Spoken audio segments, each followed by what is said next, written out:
ಶ್ರೀ ಗುರುಭ್ಯೋ ನಮಃ. ಶ್ರೀ ಪರಮಗುರುಭ್ಯೋ ನಮಃ. ಶ್ರೀಮದಾನಂದತೀರ್ಥ ಭಗವತ್ಪಾದಾಚಾರ್ಯ ಗುರುಭ್ಯೋ ನಮಃ. ಹರಿ ಓಂ. ಜಯತ್ಯಜೋ ಕ್ಷೀಣ ಸುಖಾತ್ಮಬಿಂಬಸ್ವೈಶ್ವರ್ಯಕಾಂತಿ ಪ್ರತತಃ ಸದೋದಿತಃ ಸ್ವಭಕ್ತ ಸಂತಾಪ ದುರಿಷ್ಟಹಂತ ರಾಮಾವತಾರೋ ಹರಿರೀಶಚಂದ್ರಮಾಃ.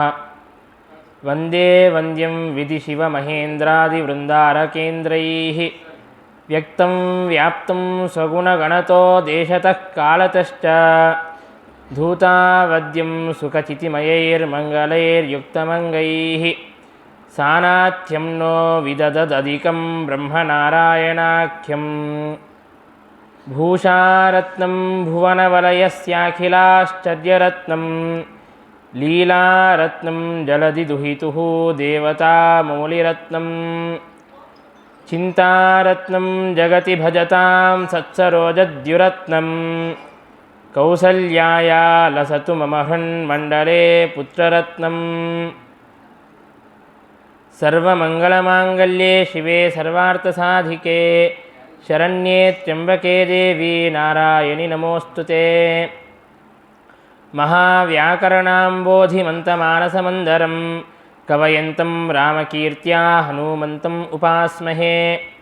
ಮುಖ್ಯಪ್ರಾಣಾಯ ಭೀಮಾಯ ನಮೋ ಯಸ್ಯ ಭುಜಾಂತರಂ ನಾನಾವೀರಸುವರ್ಣಾನಾಂ ನಿಕಷಾಶ್ಮಾಯಿತಂ ಬಭೌ. ಸ್ವಾಂತಸ್ಥಾನಂತಶಯ್ಯಾಯ ಪೂರ್ಣಜ್ಞಾನರಸಾರ್ಣಸೇ ಉತ್ತುಂಗವಾಕ್ತರಂಗಾಯ ಮಧ್ವದುಗ್ಧಾಬ್ಧಯೇ ನಮಃ. ಭವತಿ ಯದನುಭಾವಾದೇಡಮೂಕೋऽಪಿ ವಾಗ್ಮಿ ಜಡಮತಿರಪಿ ಜಂತುರ್ಜಾಯತೆ ಪ್ರಾಜ್ಞಮೌಲಿಃ. ಸಕಲವಚನಚೇತೋ ದೇವತಾ ಭಾರತೀ ಸಾ ಮಮ ವಚಸಿ ನಿಧತ್ತಾಂ ಸನ್ನಿಧಿಂ ಮಾನಸೇ ಚ. ನೌಮಿನ್ಯಾಯ ಸುಧಾಧಿಕೃಜ್ಜಯಮುನೀನ್ ಶ್ರೀಪಾದರಾತ್ಸನ್ಮನೀನ್ ವ್ಯಾಸಾರ್ಯಾನ್ ವಿವಿಧಾಗಮಾಬ್ಧಿವಿಹರಾನ್ ಶ್ರೀವಾದಿರಾಜಾನಪಿ. ವಂದೇ ಹಂಸವರಾನ್ ರಘೋತ್ತಮಗುರೂನ್ ವೈದಗ್ಧ್ಯವಾರಾಂ ನಿಧೀನ್ ಶ್ರೀ ಸತ್ಯವ್ರತ ರಾಘವೇಂದ್ರ ಮುನಿಪಾನ್ ಸದ್ಬೋಧ ಸಧ್ಯಾನಪಾನ್. ಸತ್ಯಧೀರಕರಾಬ್ಜೋತ್ತಃ ಜ್ಞಾನವೈರಾಗ್ಯಸಾಗರಃ ಸತ್ಯಜ್ಞಾನಾಖ್ಯತರಣಿಃ ಸ್ವಾಂತಧ್ವಾಂತಂ ನಿಕೃಂತತು. ಸತ್ಯಾಭಿಜ್ಞಕರಾಬ್ಜೋತ್ಥಾನ್ ಪಂಚಾಶದ್ವರ್ಷಪೂಜಕಾನ್ ಸತ್ಯಪ್ರಮೋದತೀರ್ಥಾರ್ಯಾನ್ ನೌಮಿನ್ಯಾಯ ಸುಧಾರತಾನ್. ಶಾಸ್ತ್ರೇಷು ಪಾರದೃಶ್ವಾಣಂ ಶಾಸ್ತ್ರಜ್ಞೇಷು ಚ ವತ್ಸಲಂ ದೀನಭಕ್ತೋದ್ಧಾರಕರಂ ಸತ್ಯಾತ್ಮಾನಂ ಗುರುಂ ಭಜೆ. ವಿದ್ಯಾಪೀಠವಿದಾತಾರಂ ವಿದ್ಯಾವಾರಿಧಿಚಂದಿರಂ ವಿದ್ಯಾರ್ಥಿವತ್ಸಲಂ ವಂದೇ ಮಹಾಮಹಿಮಸದ್ಗುರುಂ. ಆಪಾದಮೌಲಿಪರ್ಯಂತಂ ಗುರೂಣಾಂ ಆಕೃತಿಂ ಸ್ಮರೇತ್ ತೇನ ವಿಘ್ನಾಃ ಪ್ರಣಶ್ಯಂತಿ ಸಿದ್ಧ್ಯಂತಿ ಚ ಮನೋರಥಾಃ. ಹರಿ ಓಂ.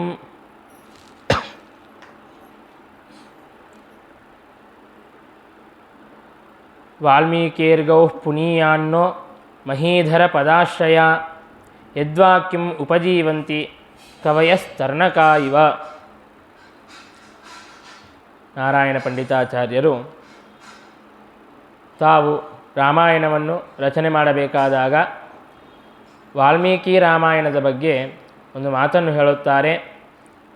ಯಾರ್ಯಾರು ಜಗತ್ತಿನಲ್ಲಿ ರಾಮಾಯಣವನ್ನು ರಚನೆ ಮಾಡುವವರಿದ್ದಾರೋ ಅವರೆಲ್ಲರೂ ಕೂಡ ವಾಲ್ಮೀಕಿ ಋಷಿಗಳ ರಾಮಾಯಣವನ್ನು ಆಶ್ರಯಿಸಿಯೇನೆ, ವಾಲ್ಮೀಕಿ ಋಷಿಗಳ ವಾಕ್ಯವನ್ನು ಆಶ್ರಯಿಸಿಯೇನೆ ತಾವು ರಾಮಾಯಣವನ್ನು ರಚನೆ ಮಾಡಬೇಕು. ಇಲ್ಲದೇ ಇದ್ದರೆ ಸರಿಯಾದ ರೀತಿಯಲ್ಲಿ ಪ್ರಾಮಾಣಿಕವಾದಂತಹ ರೀತಿಯಲ್ಲಿ ತಾವು ರಾಮಾಯಣವನ್ನು ತಿಳಿಸಿಕೊಡಲು ಸಾಧ್ಯವಿಲ್ಲ ಎಂಬುದಾಗಿ ಪ್ರತಿಜ್ಞೆಯನ್ನು ಮಾಡುತ್ತಾರೆ. ಹಾಗಾಗಿ ಇವತ್ತು ನಾವೇನು ಅನೇಕ ರಾಮಾಯಣಗಳನ್ನು ವಿವಾದಾಸ್ಪದವಾದಂತಹ ಗೊಂದಲಕ್ಕೆ ಕಾರಣವಾದಂತಹ ಅನೇಕ ರಾಮಾಯಣಗಳನ್ನು ನೋಡುತ್ತೇವೆಯೋ ಆ ಎಲ್ಲ ರಾಮಾಯಣಗಳು ಕೂಡ ವಾಲ್ಮೀಕಿ ರಾಮಾಯಣವನ್ನು ಸರಿಯಾಗಿ ಉಪಜೀವಿಸಿ ಮಾಡದೇ ಇದ್ದದ್ದರಿಂದಾಗಿ ಆ ವಿಧವಾದಂತಹ ವಿವಾದಕ್ಕೆ ಆಸ್ಪದವಾಗಿವೆ, ಗೊಂದಲಕ್ಕೆ ಕಾರಣವಾಗಿದೆ.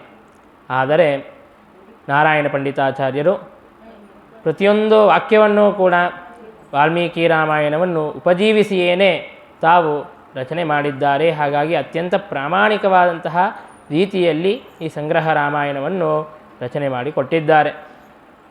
ಅವರು ಈ ಪ್ರತಿಜ್ಞೆಯನ್ನು ಮಾಡಿ ವಾಲ್ಮೀಕಿ ರಾಮಾಯಣವನ್ನು ಆಶ್ರಯಿಸಿ ನಾವು ಈ ರಾಮಾಯಣವನ್ನು ರಚನೆ ಮಾಡುತ್ತಾ ಇದ್ದೇವೆ ಅನ್ನುವಂತಹ ಪ್ರತಿಜ್ಞೆಯನ್ನು ಮಾಡಿ ಒಂದು ಪ್ರಾರ್ಥನೆಯನ್ನು, ಸುಂದರವಾದಂತಹ ಪ್ರಾರ್ಥನೆಯನ್ನು ಕೂಡ ಮಾಡುತ್ತಾರೆ. ವಾಲ್ಮೀಕಿರ್ಗೋ ಪುನೀಯಾನ್ನಃ, ವಾಲ್ಮೀಕಿ ಋಷಿಗಳ ಮಾತು ಅಂತನ್ನೋದೇನಿದೆಯೋ ಅದು ನಮ್ಮನ್ನು ಪವಿತ್ರಗೊಳಿಸಲಿ ಎಂಬುದಾಗಿ ತಾವು ಪ್ರಾರ್ಥನೆಯನ್ನು ಮಾಡುತ್ತಾರೆ.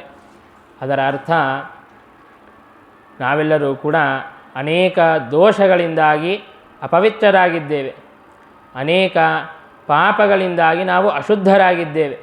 ಹಾಗಾಗಿ ಅಂತಹ ಅಪವಿತ್ರರಾದಂತಹ ನಾವು, ಅಶುದ್ಧರಾದಂತಹ ನಾವು ಪವಿತ್ರರಾಗಬೇಕು, ಶುದ್ಧರಾಗಬೇಕು ಅಂತಂದರೆ ಆ ಪವಿತ್ರವನ್ನಾಗಿ ಮಾಡುವಂತಹದ್ದು ಯಾವುದು, ನಮ್ಮನ್ನು ಪವಿತ್ರೀಕರಣವನ್ನು ಮಾಡೋದು ಯಾವುದು, ಶುದ್ಧೀಕರಣವನ್ನು ಮಾಡೋದು ಯಾವುದು ಅಂತಂದರೆ ಅದು ಕೇವಲ ಭಗವಂತನ ಕಥೆ, ರಾಮಚಂದ್ರನ ಚರಿತ್ರೆ. ಹಾಗಾಗಿ ಆ ರಾಮಚಂದ್ರನ ಚರಿತ್ರೆಯನ್ನು ನಾವು ಭಕ್ತಿಯಿಂದಾಗಿ ಶ್ರವಣವನ್ನು ಮಾಡಿದರೆ ನಾವು ಪವಿತ್ರರಾಗುತ್ತೇವೆ ಅನ್ನುವಂತಹ ದಿವ್ಯವಾದಂತಹ ಪ್ರಾರ್ಥನೆಯನ್ನು ನಮಗೆ ನಾರಾಯಣ ಪಂಡಿತಾಚಾರ್ಯರು ಮಾಡಿ ತೋರಿಸಿಕೊಟ್ಟಿದ್ದಾರೆ. ಹಾಗಾಗಿ ನಾವೆಲ್ಲರೂ ಕೂಡ ಅತ್ಯಂತ ಭಕ್ತಿಶ್ರದ್ಧೆಗಳಿಂದಾಗಿ ಆ ರಾಮನ ಕಥೆಯನ್ನು ಕೇಳೋಣ ಎಂಬುದಾಗಿ ಹೇಳುತ್ತಾ, ಶ್ರೀರಾಮಚಂದ್ರ ತಾನು ತಂದೆಯ ವಾಕ್ಯವನ್ನು ಪರಿಪಾಲನೆ ಮಾಡೋದಕ್ಕಾಗಿ ಅಂತ ಹೇಳಿಬಿಟ್ಟು ತಾನು ವನವಾಸಕ್ಕೆ ಬಂದಿದ್ದಾನೆ. ಆ ಕಡೆಗೆ ಅಯೋಧ್ಯೆಯಲ್ಲಿ ದಶರಥ ತಾನು ರಾಮನ ವಿಯೋಗದಿಂದಾಗಿ 6 ದಿನಗಳ ನಂತರ ತಾನು ಮರಣವನ್ನು ಹೊಂದಿದ್ದಾನೆ. ಆಗ ವಸಿಷ್ಠಾದಿ ಋಷಿಗಳು ಭರತ ಶತ್ರುಘ್ನರನ್ನು ಕೇಕಯ್ಯ ದೇಶದಿಂದಾಗಿ ಕರೆಸಿ ಆ ಎಲ್ಲ ಅಂತ್ಯಕ್ರಿಯೆಗಳನ್ನೆಲ್ಲವನ್ನು ಕೂಡ ಮಾಡಿಸಿದ್ದಾರೆ. ಆಗ ಭರತ, ನಾನು ರಾಮನು ಇಲ್ಲದ ರಾಜ್ಯದಲ್ಲಿ ನಾನು ಇರೋದಿಲ್ಲ, ಹಾಗಾಗಿ ಹೇಗಾದರೂ ಮಾಡಿ ಅಣ್ಣನನ್ನು ಕರೆದುಕೊಂಡು ಬರುತ್ತೇನೆ ಎಂಬುದಾಗಿ ಇಡೀ ಅಯೋಧ್ಯೆಯ ಜನರನ್ನು ಕರೆದುಕೊಂಡು ಹೋಗಿ ತಾನು ವನಕ್ಕೆ ಹೋಗಿದ್ದಾನೆ. ವನಕ್ಕೆ ಹೋಗಿ ಅನೇಕ ರೀತಿಯಿಂದಾಗಿ ಪ್ರಾರ್ಥನೆಯನ್ನು ಮಾಡಿದರೂ ಕೂಡ ರಾಮಚಂದ್ರ ದೇವರು ತಮ್ಮ ನಿಶ್ಚಯವನ್ನು ತಾವು ತಿಳಿಸಿದ್ದಾರೆ. 14 ವರ್ಷದ ನಂತರವೇ ನಾನು ಬರುತ್ತೇನೆ, ಅಲ್ಲಿಯವರೆಗೆ ನಾನು ಬರೋದಿಲ್ಲ ಅನ್ನುವಂತಹ ತಮ್ಮ ದೃಢವಾದಂತಹ ನಿಶ್ಚಯವನ್ನು ತಿಳಿಸಿದಾಗ ಆಗ ವಸಿಷ್ಠಾದಿ ಋಷಿಗಳ ಒಂದು ಮಾರ್ಗದರ್ಶನದಂತೆ ಭರತನು ತಾನು ಪಾದುಕೆಗಳನ್ನು ರಾಮಚಂದ್ರನ ಪಾದುಕೆಗಳನ್ನು ತಲೆಯ ಮೇಲೆ ಇಟ್ಟುಕೊಂಡು ತಾನು ಇಲ್ಲಿ ಅಯೋಧ್ಯೆಯ ಸಮೀಪದಲ್ಲಿರುವಂತಹ ನಂದಿ ಅನ್ನುವಂತಹ ಗ್ರಾಮದಲ್ಲಿ ನಿವಾಸ ಮಾಡುತ್ತಾ ಸಿಂಹಾಸನದ ಮೇಲೆ ರಾಮನ ಪಾದುಕೆಗಳನ್ನು ಇರಿಸಿ ತಾನು ರಾಜ್ಯವನ್ನು ಆಳುತ್ತಾ ಇದ್ದಾನೆ. ಹೀಗೆ ಭಗವಂತನಲ್ಲಿ ಮಹಾಭಕ್ತಿಯನ್ನು ತೋರಿಸುತ್ತಾ ಇದ್ದಾನೆ ಭರತ. ಈ ಕಡೆಗೆ ರಾಮಚಂದ್ರ ದೇವರು ಸೀತಾ ಲಕ್ಷ್ಮಣರಿಂದಾಗಿ ಸಹಿತನಾಗಿ ತಾನು ವನದಲ್ಲಿ ವಾಸವನ್ನು ಮಾಡುತ್ತಾ ಇದ್ದಾನೆ. ಒಂದು ಸಲ ಶ್ರೀರಾಮಚಂದ್ರ ತನಗೆ ನಿದ್ದೆಯೇ ಇಲ್ಲ, ಹಾಗಿದ್ದರೂ ಕೂಡ ಸುಮ್ಮನೆ ನಿದ್ದೆ ಮಾಡಿದಂತೆ ತಾನು ನಾಟಕವನ್ನು ಮಾಡುತ್ತಾ ಇದ್ದಾನೆ. ಈ ರೀತಿಯಾಗಿ ಪರಮಾತ್ಮ ಅವಾಗವಾಗ ನಿದ್ದೆ ಮಾಡೋದನ್ನು ಕಂಡು ಗೋಪಾಲದಾಸರು ಒಂದು ಸುಂದರವಾದಂತಹ ಪದ್ಯವನ್ನು ರಚನೆ ಮಾಡುತ್ತಾರೆ. ಏಕೆ ಮಲಿಗಿಹೆ ಹರಿಯೇ ಏನು ಆಯಾಸ ಅಂತ. ಆಕಾಶ ಭೇದಿಸಲು ಆ ಕಾಲು ಉಳುಳಿತೋ, ಕಾಕು ನೃಪರನು ಸೀಲಿ ಕರಸೋತಿತೋ, ಭೂದೇವಿಯ ನರೆಸಿ ಬಲಲಿಕೆಯು ಬಹಳ ಆಯಿತೋ, ಲೋಕಭಾರವ ಇಳುಹಿ ಸಾಕು ಸಾಕಾಯಿತೋ. ನಿನಗೆ ಆಯಾಸವೇ ಇಲ್ಲ, ನಾವು ಯಾವುದಾದರೂ ಕಾರ್ಯವನ್ನು ಮಾಡಿದರೆ ನಮಗೆ ಬಹಳ ಆಯಾಸವಾದರೆ, ಆ ಶ್ರಮವಾದರೆ ಆ ಶ್ರಮದ ಪರಿಹಾರಕ್ಕಾಗಿ ಅಂತ ನಾವು ನಿದ್ದೆಯನ್ನು ಮಾಡುತ್ತೇವೆ. ಆದರೆ ಪರಮಾತ್ಮ ಇಡೀ ಜಗತ್ತಿನ ಸೃಷ್ಟಿಯಾದಿ ಕ್ರಿಯೆಗಳನ್ನು ಮಾಡಿದರೂ ಕೂಡ ಎಲ್ಲಿನಷ್ಟು ಆಯಾಸವೂ ಕೂಡ ಪರಮಾತ್ಮನಿಗೆ ಇಲ್ಲ. ಯದಸುಪ್ತಿ ಗತೋಪಿ ಹರಿಸ್ಸುಖವಾನ್ ಸುಖರೂಪಿನ ಮಾಹುರತೋ ನಿಗಮಾಹ. ಪರಮಾತ್ಮ ಸುಪ್ತಿಯನ್ನು ಮಾಡದೇ ಇದ್ದರೂ ಕೂಡ ಪರಮಾತ್ಮ ತಾನು ಸದಾ ಕಾಲದಲ್ಲಿ ಸುಖವಾಗಿ ಇರುತ್ತಾನೆ. ಹಾಗಾಗಿಯೇ ಪರಮಾತ್ಮ ಆನಂದಮಯ, ಸುಖಮಯ ಎಂಬುದಾಗಿ ನಮಗೆ ವೇದಗಳು ತಿಳಿಸಿಕೊಡುತ್ತದೆ. ಹಾಗಾಗಿ ಪರಮಾತ್ಮನಿಗೆ ನಿದ್ದೆ ಇಲ್ಲ. ಹಾಗಿದ್ದರೂ ಕೂಡ ಸುಮ್ಮನೆ ಲೋಕ ವಿಡಂಬನವನ್ನು ಮಾಡೋದಕ್ಕಾಗಿ ಮನುಷ್ಯರಾಗಿ ಅವತಾರವನ್ನು ಮಾಡಿದ ಮೇಲೆ ಮನುಷ್ಯರಂತೆ ವರ್ತನೆ ಮಾಡಬೇಕು ಅಂತನ್ನೋದಕ್ಕಾಗಿ ಒಂದು ಸಂದರ್ಭದಲ್ಲಿ ನಿದ್ದೆಯನ್ನು ಮಾಡುತ್ತಾ ಇದ್ದಾನೆ. ಆಗ ಒಂದು ಕಾಗೆಯು ಬಂದು ಸೀತಾದೇವಿಗೆ ಅದು ಪೀಡೆಯನ್ನು ಉಂಟು ಮಾಡುತ್ತಾ ಇದೆ. ಎಷ್ಟು ಓಡಿಸಿದರೂ ಕೂಡ ಅದು ಹೋಗುತ್ತಾನೇ ಇಲ್ಲ. ಆ ಕಾಗೆಯು ಬಂದು ಸೀತಾದೇವಿಯ ಸ್ತನಗಳಿಗೆ ತನ್ನ ತುಂಡದಿಂದಾಗಿ ಹೊಡೆಯುತ್ತದೆ. ಆಗ ಸೀತಾದೇವಿಯು ರಾಮನನ್ನು ಎಬ್ಬಿಸುತ್ತಾಳೆ.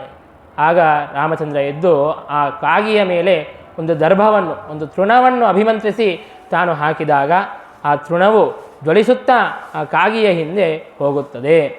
ಆಗ ಆ ಕಾಗೆ ಯಾರು ಅಂತಂದರೆ ಇಂದ್ರನ ಮಗನಾದಂತಹ ಜಯಂತ ತಾನೇ ಈ ಕಾಗಿಯ ರೂಪದಲ್ಲಿ ಬಂದಿರುತ್ತಾನೆ.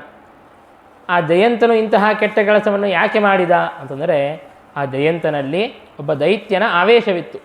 ಕುರಂಗ ಅನ್ನುವಂತಹ ಒಬ್ಬ ದೈತ್ಯ ಅಸುರ, ಆ ಅಸುರನ ಆವೇಶದಿಂದಾಗಿ ತಾನು ಇಂತಹ ಕೆಟ್ಟ ಕಾರ್ಯವನ್ನು ಮಾಡಿದ್ದಾನೆ.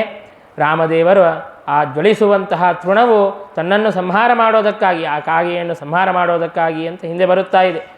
ಆಗ ಆ ಕಾಗೆಯು ಭಯಭೀತವಾಗಿ ಆ ಮರಣವನ್ನು ತಪ್ಪಿಸಿಕೊಳ್ಳಬೇಕು ಅಂತ ಹೇಳಿಬಿಟ್ಟು ಎಲ್ಲ ದೇವತೆಗಳಿಗೂ ಕೂಡ ಶರಣು ಹೋಗುತ್ತಾ ಇದೆ. ಆದರೆ ಯಾವ ದೇವತೆಗಳು ಕೂಡ ತಮ್ಮ ಲೋಕದಲ್ಲಿ ಆ ಕಾಗಿಗೆ ಅವಕಾಶವನ್ನೇ ಕೊಡುತ್ತಾ ಇಲ್ಲ. ಯಾಕೆ ಅಂತಂದರೆ ಪರಮಾತ್ಮನಲ್ಲಿರುವಂತಹ ಭಕ್ತಿ, ಪರಮಾತ್ಮನ ದ್ರೋಹವನ್ನು ಮಾಡಿದ್ದಾನೆ. ಹಾಗಾಗಿ ನಮ್ಮ ಸ್ವಾಮಿಯಾದಂತಹ, ನಮ್ಮ ಒಡೆಯನಾದಂತಹ ಭಗವಂತನ ವಿರೋಧವನ್ನು ಮಾಡಿದ್ದಾನೆ ಅನ್ನುವಂತಹ ಭಗವಂತನಲ್ಲಿರುವಂತಹ ಭಕ್ತಿಭಾವದಿಂದಾಗಿ ಅವರೆಲ್ಲರೂ ಕೂಡ ಆ ಕಾಗೆಯನ್ನು ಬಹಿಷ್ಕಾರ ಮಾಡಿದ್ದಾರೆ. ಬಹಿಷ್ಕೃತಸ್ಥೈರ್ ಹರಿಭಕ್ತಿಭಾವತೋ ಅಂತಂದರೆ ಒಂದು ವೇಳೆ ಅಂದರೆ ಭಗವಂತನಲ್ಲಿರುವಂತಹ ಭಕ್ತಿಯಿಂದಾಗಿ ಹೊರಗೆ ಹಾಕಿದ್ದಾರೆ ಹೊರತು ಅವರಿಗೆ ಆ ಕಾಗೆಯನ್ನು ರಕ್ಷಣೆ ಮಾಡುವಂತಹ ಸಾಮರ್ಥ್ಯವಿತ್ತ ಅಂತ ಕೇಳಿದರೆ ಅದಕ್ಕೆ ಹೇಳುತ್ತಾರೆ, ಹಿರಂಗ್ಯ ಶಕ್ತಿಯ ಪರಮಸ್ಯ ಚಾಕ್ಷಮೈಹಿ, ಭಗವಂತನ ಆ ಶಕ್ತಿಯನ್ನು ಕೂಡ ಮೀರುವಂತಹ ಸಾಮರ್ಥ್ಯ ದೇವತೆಗಳಿಗೆ ಇರಲಿಲ್ಲ. ಹಾಗಾಗಿ ಭಗವಂತನಲ್ಲಿ ಭಕ್ತಿಯೂ ಇತ್ತು. ನಾವೇನಾದರೂ ಈ ಕಾಗೆಯನ್ನು ರಕ್ಷಣೆ ಮಾಡಿದರೆ ನಮಗೂ ಕೂಡ ಸಂಹಾರ ಅಂತ ಅನ್ನೋದುಂಟಾಗುತ್ತದೆ ಅನ್ನುವಂತಹ ಭೀತಿಯೂ ಇತ್ತು. ಹಾಗಾಗಿ ಪರಮಾತ್ಮನ ಆ ಅಚಿಂತ್ಯವಾದಂತಹ ಅಪರಿಮಿತವಾದಂತಹ ಶಕ್ತಿಯನ್ನು ಮೀರಲು ಸಾಧ್ಯವಿಲ್ಲ ಅಂತನ್ನೋದಕ್ಕಾಗಿಯೂ ಕೂಡ ಆ ಎಲ್ಲ ದೇವತೆಗಳು ಕೂಡ ಆ ಕಾಗೆಯನ್ನು ಬಹಿಷ್ಕಾರ ಮಾಡಿದ್ದಾರೆ. ಅಂತಂದರೆ ನೋಡ್ರಿ, ಯಾರು ದೇಶದ್ರೋಹವನ್ನು ಮಾಡುತ್ತಾರೆ, ಧರ್ಮದ ವಿರೋಧಿಗಳಾಗಿದ್ದಾರೆ, ಅಂತಹ ಅವರಿಗೆ ನಾವು ನಮ್ಮ ದೇಶದಲ್ಲಿ, ನಮ್ಮ ಪ್ರದೇಶದಲ್ಲಿ ಅವಕಾಶವನ್ನು ಕೊಡಬಾರದು ಅನ್ನುವಂತಹ ಒಂದು ಸಂದೇಶವನ್ನು ಕೂಡ ದೇವತೆಗಳು ಈ ಮೂಲಕವಾಗಿ ಕೊಡುತ್ತಾ ಇದ್ದಾರೆ. ಹೀಗೆ ಆ ದೈತ್ಯನ ಸಂಹಾರ ಮಾಡೋದಕ್ಕಾಗಿ ಅಂತ ತೃಣವನ್ನು ಪ್ರಯೋಗ ಮಾಡಿದಾಗ ಯಾವ ದೇವತೆಗಳು ಕೂಡ ಸಂರಕ್ಷಣೆ ಮಾಡುತ್ತಾ ಇಲ್ಲ. ಆಗ ಆ ಕಾಗೆಯು ಕುರಂಗನ ಆವೇಶದಿಂದಾಗಿ ಆವಿಷ್ಟನಾದಂತಹ ಜಯಂತನು ಎಲ್ಲ ಕಡೆಗೂ ಸಂಚಾರ ಮಾಡಿ ಮಾಡಿ ಕೊನೆಗೆ ಮತ್ತೆ ರಾಮನನ್ನೇ ಶರಣು ಹೊಂದಿದೆ. ಆಗ ರಾಮ ತಾನು ಕರುಣಾಸಾಗರ, ಹಾಗಾಗಿ ಶರಣು ಹೊಂದಿದವರನ್ನು ತಾನು ಸಂಹಾರ ಮಾಡಬಾರದು ಅಂತನ್ನೋದಕ್ಕಾಗಿ ಪರಮಾತ್ಮ ಆ ಕಾಗೆಯನ್ನು ಬಿಟ್ಟಿದ್ದಾನೆ. ಸಂಹಾರ ಮಾಡಲಿಲ್ಲ, ಆದರೆ ತನ್ನ ಒಂದು ಕಣ್ಣನ್ನು ನಾಶ ಮಾಡಿದ್ದಾನೆ. ಹಾಗಾಗಿಯೇ ಕಾಗಿ ಏಕಾಕ್ಷಿ, ಒಂದೇ ಕಣ್ಣು ಕಾಗಿಗೆ ಇರುತ್ತದೆ. ಕೇವಲ ಈ ಕಾಗಿಯ ಒಂದು ಕಣ್ಣನ್ನು ಮಾತ್ರ ನಾಶ ಮಾಡದೇನೆ ಎಲ್ಲ ಕಾಗಿಗಳ, ಅಂದರೆ ಆ ಕಾಲದಲ್ಲಿರುವಂತಹ ಎಲ್ಲ ಕಾಗಿಗಳ ಒಂದು ಕಣ್ಣನ್ನು ನಾಶ ಮಾಡೋದು ಅಷ್ಟೇ ಅಲ್ಲದೆ ಮುಂದೆ ಹುಟ್ಟುವಂತಹ ಎಲ್ಲ ಕಾಗಿಗಳು ಕೂಡ ಒಂದೇ ಕಣ್ಣಿನಿಂದ ಹುಟ್ಟುವಂತೆ ಮಾಡಿದ್ದಾನೆ ಪರಮಾತ್ಮ. ಅದು ಪರಮಾತ್ಮನ ಅಚಿಂತ್ಯವಾದಂತಹ ಶಕ್ತಿ. ಆಗಿರುವಂತಹ ಕಾಗಿಗಳಿಗೆ ಒಂದೇ ಕಣ್ಣಿರುವಂತೆ ಮಾಡೋದು ಅದೊಂದು ವಿಧವಾದಂತಹ ಶಕ್ತಿ. ಮುಂದೆ ಹುಟ್ಟುವಂತಹ ಕಾಗಿಗಳು ಕೂಡ ಒಂದೇ ಕಣ್ಣಿನಿಂದಾಗಿ ಹುಟ್ಟುವಂತೆ ಪರಮಾತ್ಮ ಮಾಡಿದ್ದಾನೆ. ಯಾಕೆ ಈ ಒಂದು ಕಾಗಿ ಅಪರಾಧವನ್ನು ಮಾಡಿದೆ, ಈ ಒಂದು ಕಾಗಿಗೆ ಶಿಕ್ಷೆಯನ್ನು ಕೊಡಬೇಕಾಗಿತ್ತು, ಬೇರೆ ಎಲ್ಲ ಕಾಗಿಗಳಿಗೂ ಶಿಕ್ಷೆಯನ್ನು ಯಾಕೆ ಕೊಟ್ಟ ಪರಮಾತ್ಮ ಅಂತ ಕೇಳಿದರೆ ಅದಕ್ಕೆ ತಿಳಿಸುತ್ತಾರೆ, ರಾಮಾಯಣ ತಿಳಿಸುತ್ತದೆ. ಎಲ್ಲ ಕಾಗಿಗಳು ಕೂಡ ತಾವೇನು ಮಾಡಿದ್ವು ಅಂತಂದರೆ ಆ ಕುರಂಗ ಅನ್ನುವಂತಹ ದೈತ್ಯನಿಗೆ ತಮ್ಮ ಕಣ್ಣಿನಲ್ಲಿ ಆಶ್ರಯವನ್ನು ಕೊಟ್ಟಿದ್ದರು. ಈ ದೈತ್ಯ ನಮ್ಮಲ್ಲಿ ಏನಾದರೂ ಇದ್ದರೆ ನಮಗೂ ಕೂಡ ಶಕ್ತಿ ಅಂತನ್ನೋದು ಬರುತ್ತದೆ, ನಮಗೂ ಕೂಡ ಬಲ ಅಂತನ್ನೋದು ಬರುತ್ತದೆ ಅಂತನ್ನುವಂತಹ ದುಷ್ಟ ಭಾವನೆಯಿಂದಾಗಿ ಆ ಕಾಗಿಗಳು ಆ ದೈತ್ಯನಿಗೆ ಅವಕಾಶವನ್ನು ಮಾಡಿಕೊಟ್ಟಿದ್ದರು. ಆ ಕುರಂಗ ದೈತ್ಯ ತಾನು ಬ್ರಹ್ಮದೇವರ ವರದಿಂದಾಗಿ ಅವಧ್ಯನಾಗಿದ್ದ. ಬ್ರಹ್ಮದೇವರೇನು ವರವನ್ನು ಕೊಟ್ಟಿದ್ದರು ಅಂತಂದರೆ, ಎಲ್ಲಿಯವರೆಗೆ ಕಾಗಿಗಳಿಗೆ 2 ಕಣ್ಣುಗಳಿರುತ್ತವೆಯೋ ಅಲ್ಲಿಯವರೆಗೆ ನಿನ್ನ ವಧ ಅಂತನ್ನೋದು ಆಗೋದಿಲ್ಲ ಎಂಬುದಾಗಿ ವರವನ್ನು ಕೊಟ್ಟಿದ್ದರು. ಹಾಗಾಗಿ ಆ ಕಾಗೆಯ ಒಂದು ಕಣ್ಣನ್ನು ನಾಶ ಮಾಡಿ ಆ ಕುರಂಗನ ನಾಶ ಮಾಡಬೇಕಾಗಿದೆ, ಆ ದೈತ್ಯನ ಸಂಹಾರ ಮಾಡಬೇಕಾಗಿದೆ. ಹಾಗಾಗಿ ಆ ಕಾಗೆಯ ಒಂದು ಕಣ್ಣನ್ನು ನಾಶ ಮಾಡಿದ್ದಾನೆ. ಅದರ ಮೂಲಕವಾಗಿ ಆ ಕುರಂಗ ಅನ್ನುವಂತಹ ದೈತ್ಯನ ಸಂಹಾರವನ್ನು ಮಾಡಿದ್ದಾನೆ. ಅಂದರೆ ಕಾಗೆಗಳಿಗೂ ಒಂದು ಸಣ್ಣ ಅಪರಾಧದಿಂದಾಗಿ ಎಲ್ಲ ಕಾಗಿಗಳಿಗೂ ಒಂದು ಶಿಕ್ಷವಾಯಿತು. ಆ ಅಸುರನಿಗೆ, ದೈತ್ಯನಿಗೆ ಒಂದು ಆಶ್ರಯವನ್ನು ಕೊಟ್ಟಿದ್ದರಿಂದಾಗಿ ಅವರೆಲ್ಲರ ಅಕ್ಷಿ ಅಂತನ್ನೋದು ಕಣ್ಣನ್ನೋದು ಕೂಡ ಅವರೆಲ್ಲರೂ ಕೂಡ ಕಳೆದುಕೊಂಡಿವೆ. ಆ ಕಾಗಿಗಳೆಲ್ಲವೂ ಕೂಡ ಕಳೆದುಕೊಂಡಿವೆ. ಹಾಗಾಗಿ ದುಷ್ಟ ಜನರಿಗೆ, ಅಧರ್ಮವನ್ನು ಆಶ್ರಯಿಸಿದಂತಹ ಜನರಿಗೆ ನಾವು ಆಶ್ರಯವನ್ನು ಕೊಟ್ಟರೆ, ನಾವು ಅಪರಾಧವನ್ನು ಮಾಡಬೇಕಾಗಿಲ್ಲ. ಅಪರಾಧವನ್ನು ಮಾಡುವವರಿಗೆ ನಾವು ಆಲಂಬನವನ್ನು ಕೊಟ್ಟರೆ, ಆಶ್ರಯವನ್ನು ಕೊಟ್ಟರೂ ಕೂಡ ನಮಗೆ ಹಾನಿ ಅಂತನ್ನೋದು ಉಂಟಾಗುತ್ತದೆ ಅನ್ನುವಂತಹ ವಿಷಯವನ್ನು ನಮಗೆ ರಾಮಾಯಣ ತಿಳಿಸಿಕೊಡುತ್ತಾ ಇದೆ. ಹಾಗಾಗಿ ಹೀಗೆ ಪರಮಾತ್ಮ ತನ್ನ ಅದ್ಭುತವಾದಂತಹ ಶಕ್ತಿಯಿಂದಾಗಿ ಆ ಕುರಂಗನ ಸಂಹಾರ ಮಾಡಿದ್ದಾನೆ. ಮುಂದೆ ಹುಟ್ಟುವಂತಹ ಕಾಗಿಗಳಿಗೂ ಕೂಡ ಒಂದು ಕಣ್ಣನ್ನು ಯಾಕೆ ತೆಗೆದಿದ್ದಾನೆ ಅಂತಂದರೆ, ಮತ್ತೆ ಆ ಕಾಗಿಗಳಿಗೂ ಏನಾದರೂ 2 ಕಣ್ಣುಗಳಿದ್ದರೆ, ತನ್ನ ವರ ಇತ್ತಲ್ಲ, 2 ಕಣ್ಣುಗಳು ಯಾವಾಗವರೆಗೆ ಇರುತ್ತದೆಯೋ ಅಲ್ಲಿಯವರೆಗೆ ತಾನು ಇರಬೇಕು ಅಂತ. ಹಾಗಾಗಿ ಮತ್ತೆ ತಾನು ಹುಟ್ಟಬಾರದು ಅಂತನ್ನೋದಕ್ಕಾಗಿ ಮುಂದೆ ಹುಟ್ಟುವಂತಹ ಕಾಗಿಗಳಿಗೂ ಕೂಡ ಒಂದೇ ಕಣ್ಣಿನಿಂದಾಗಿ ಹುಟ್ಟುವಂತೆ ಮಾಡಿದ್ದಾನೆ. ಹೀಗೆ ಪರಮಾತ್ಮ ತಾನು ಆ ದೈತ್ಯನ, ಬ್ರಹ್ಮದೇವರ ವರದಿಂದಾಗಿ ಅವಧ್ಯನಾದಂತಹ ದೈತ್ಯನನ್ನು ಸಂಹಾರ ಮಾಡಿದ್ದಾನೆ. ಈಗ ಗೊತ್ತಾಯ್ತಲ್ಲ ಯಾರು ಸರ್ವೋತ್ತಮ ಅಂತನ್ನೋದು. ಬ್ರಹ್ಮದೇವರ ವರದಿಂದಾಗಿ ಅವಧ್ಯನಾದವನನ್ನೂ ಸಂಹಾರ ಮಾಡಿದ್ದಾನೆ ಅಂತಂದ ಮೇಲೆ ರಾಮಚಂದ್ರ ದೇವರು ತಾವೇ ಸರ್ವೋತ್ತಮರು ಅಂತನ್ನೋದು ಸಿದ್ಧವಾಗುತ್ತದೆ. ಹೀಗೆ ಪರಮಾತ್ಮ ತಾನು ನೋಡುತ್ತಾನೆ. ಚಿತ್ರಕೂಟ ಪರ್ವತದಲ್ಲಿ ವಾಸ ಮಾಡುತ್ತಾ, ವನದಲ್ಲಿ ವಾಸ ಮಾಡುತ್ತಾ ಅನೇಕ ಜನ ಋಷಿಮುನಿಗಳು ತಾವು ರಾವಣನ ದೂತರಿಂದಾಗಿ, ಕಿಂಕರರಿಂದಾಗಿ ಪೀಡಿತರಾಗುವುದನ್ನು ತಾನು ಕಾಣುತ್ತಾನೆ. ರಾವಣ ಯದ್ಯಪಿ ತಾನು ಲಂಕೆಯಲ್ಲಿದ್ದರೂ ಕೂಡ ತನ್ನ ಒಂದು ಕಿಂಕರರೇನಿದ್ರೋ, ತನ್ನ ಅಸುರ ಸೈನ್ಯ ಏನಿತ್ತೋ ಆ ಅಸುರರು, ಕಿಂಕರರು, ದೂತರು, ರಾಕ್ಷಸರು ಅವರೆಲ್ಲರೂ ಕೂಡ ಇಲ್ಲಿಯೂ ಕೂಡ ವ್ಯಾಪಿಸಿಬಿಟ್ಟು ಋಷಿಮುನಿಗಳಿಗೆ, ಸಜ್ಜನರಿಗೆ ತಾವು ಪೀಡೆಯನ್ನು ಉಂಟು ಮಾಡುತ್ತಾ ಇದ್ದಾರೆ. ಆ ರಾವಣ ಯಾರು ಅಂತನ್ನುವಂತಹ ಪರಿಚಯವನ್ನು ಕೂಡ, ರಾವಣ ಪೂರ್ವವೃತ್ತಾಂತವನ್ನು ಕೂಡ ನಮಗೆ ರಾಮಾಯಣ ತಿಳಿಸಿಕೊಡುತ್ತದೆ. ಯಾಕೆ ಅಂತಂದರೆ, ಪೂರ್ವ ಪಕ್ಷ ಎಷ್ಟು ಪ್ರಬಲವಾಗಿದ್ದರೆ ಸಿದ್ಧಾಂತ ಅನ್ನೋದು ಕೂಡ ಅಷ್ಟು ಪ್ರಬಲವಾಗಿರುತ್ತದೆ. ಇಂಡಿಯಾ ಜಿಂಬಾಬ್ವೆ ಮ್ಯಾಚ್ ಇದ್ದರೆ ಯಾರನ್ನು ನೋಡ್ತಾರೆ? ಯಾರು ನೋಡೋದಿಲ್ಲ. ಇಂಡಿಯಾ ಆಸ್ಟ್ರೇಲಿಯಾ ಇರಬೇಕು, ಇಂಡಿಯಾ ಪಾಕಿಸ್ತಾನ ಮ್ಯಾಚ್ ಇರಬೇಕು, ಹಾಗಾದರೆ ರಸವತ್ತರವಾಗಿರುತ್ತದೆ, ಆಗ ನೋಡುತ್ತಾರೆ.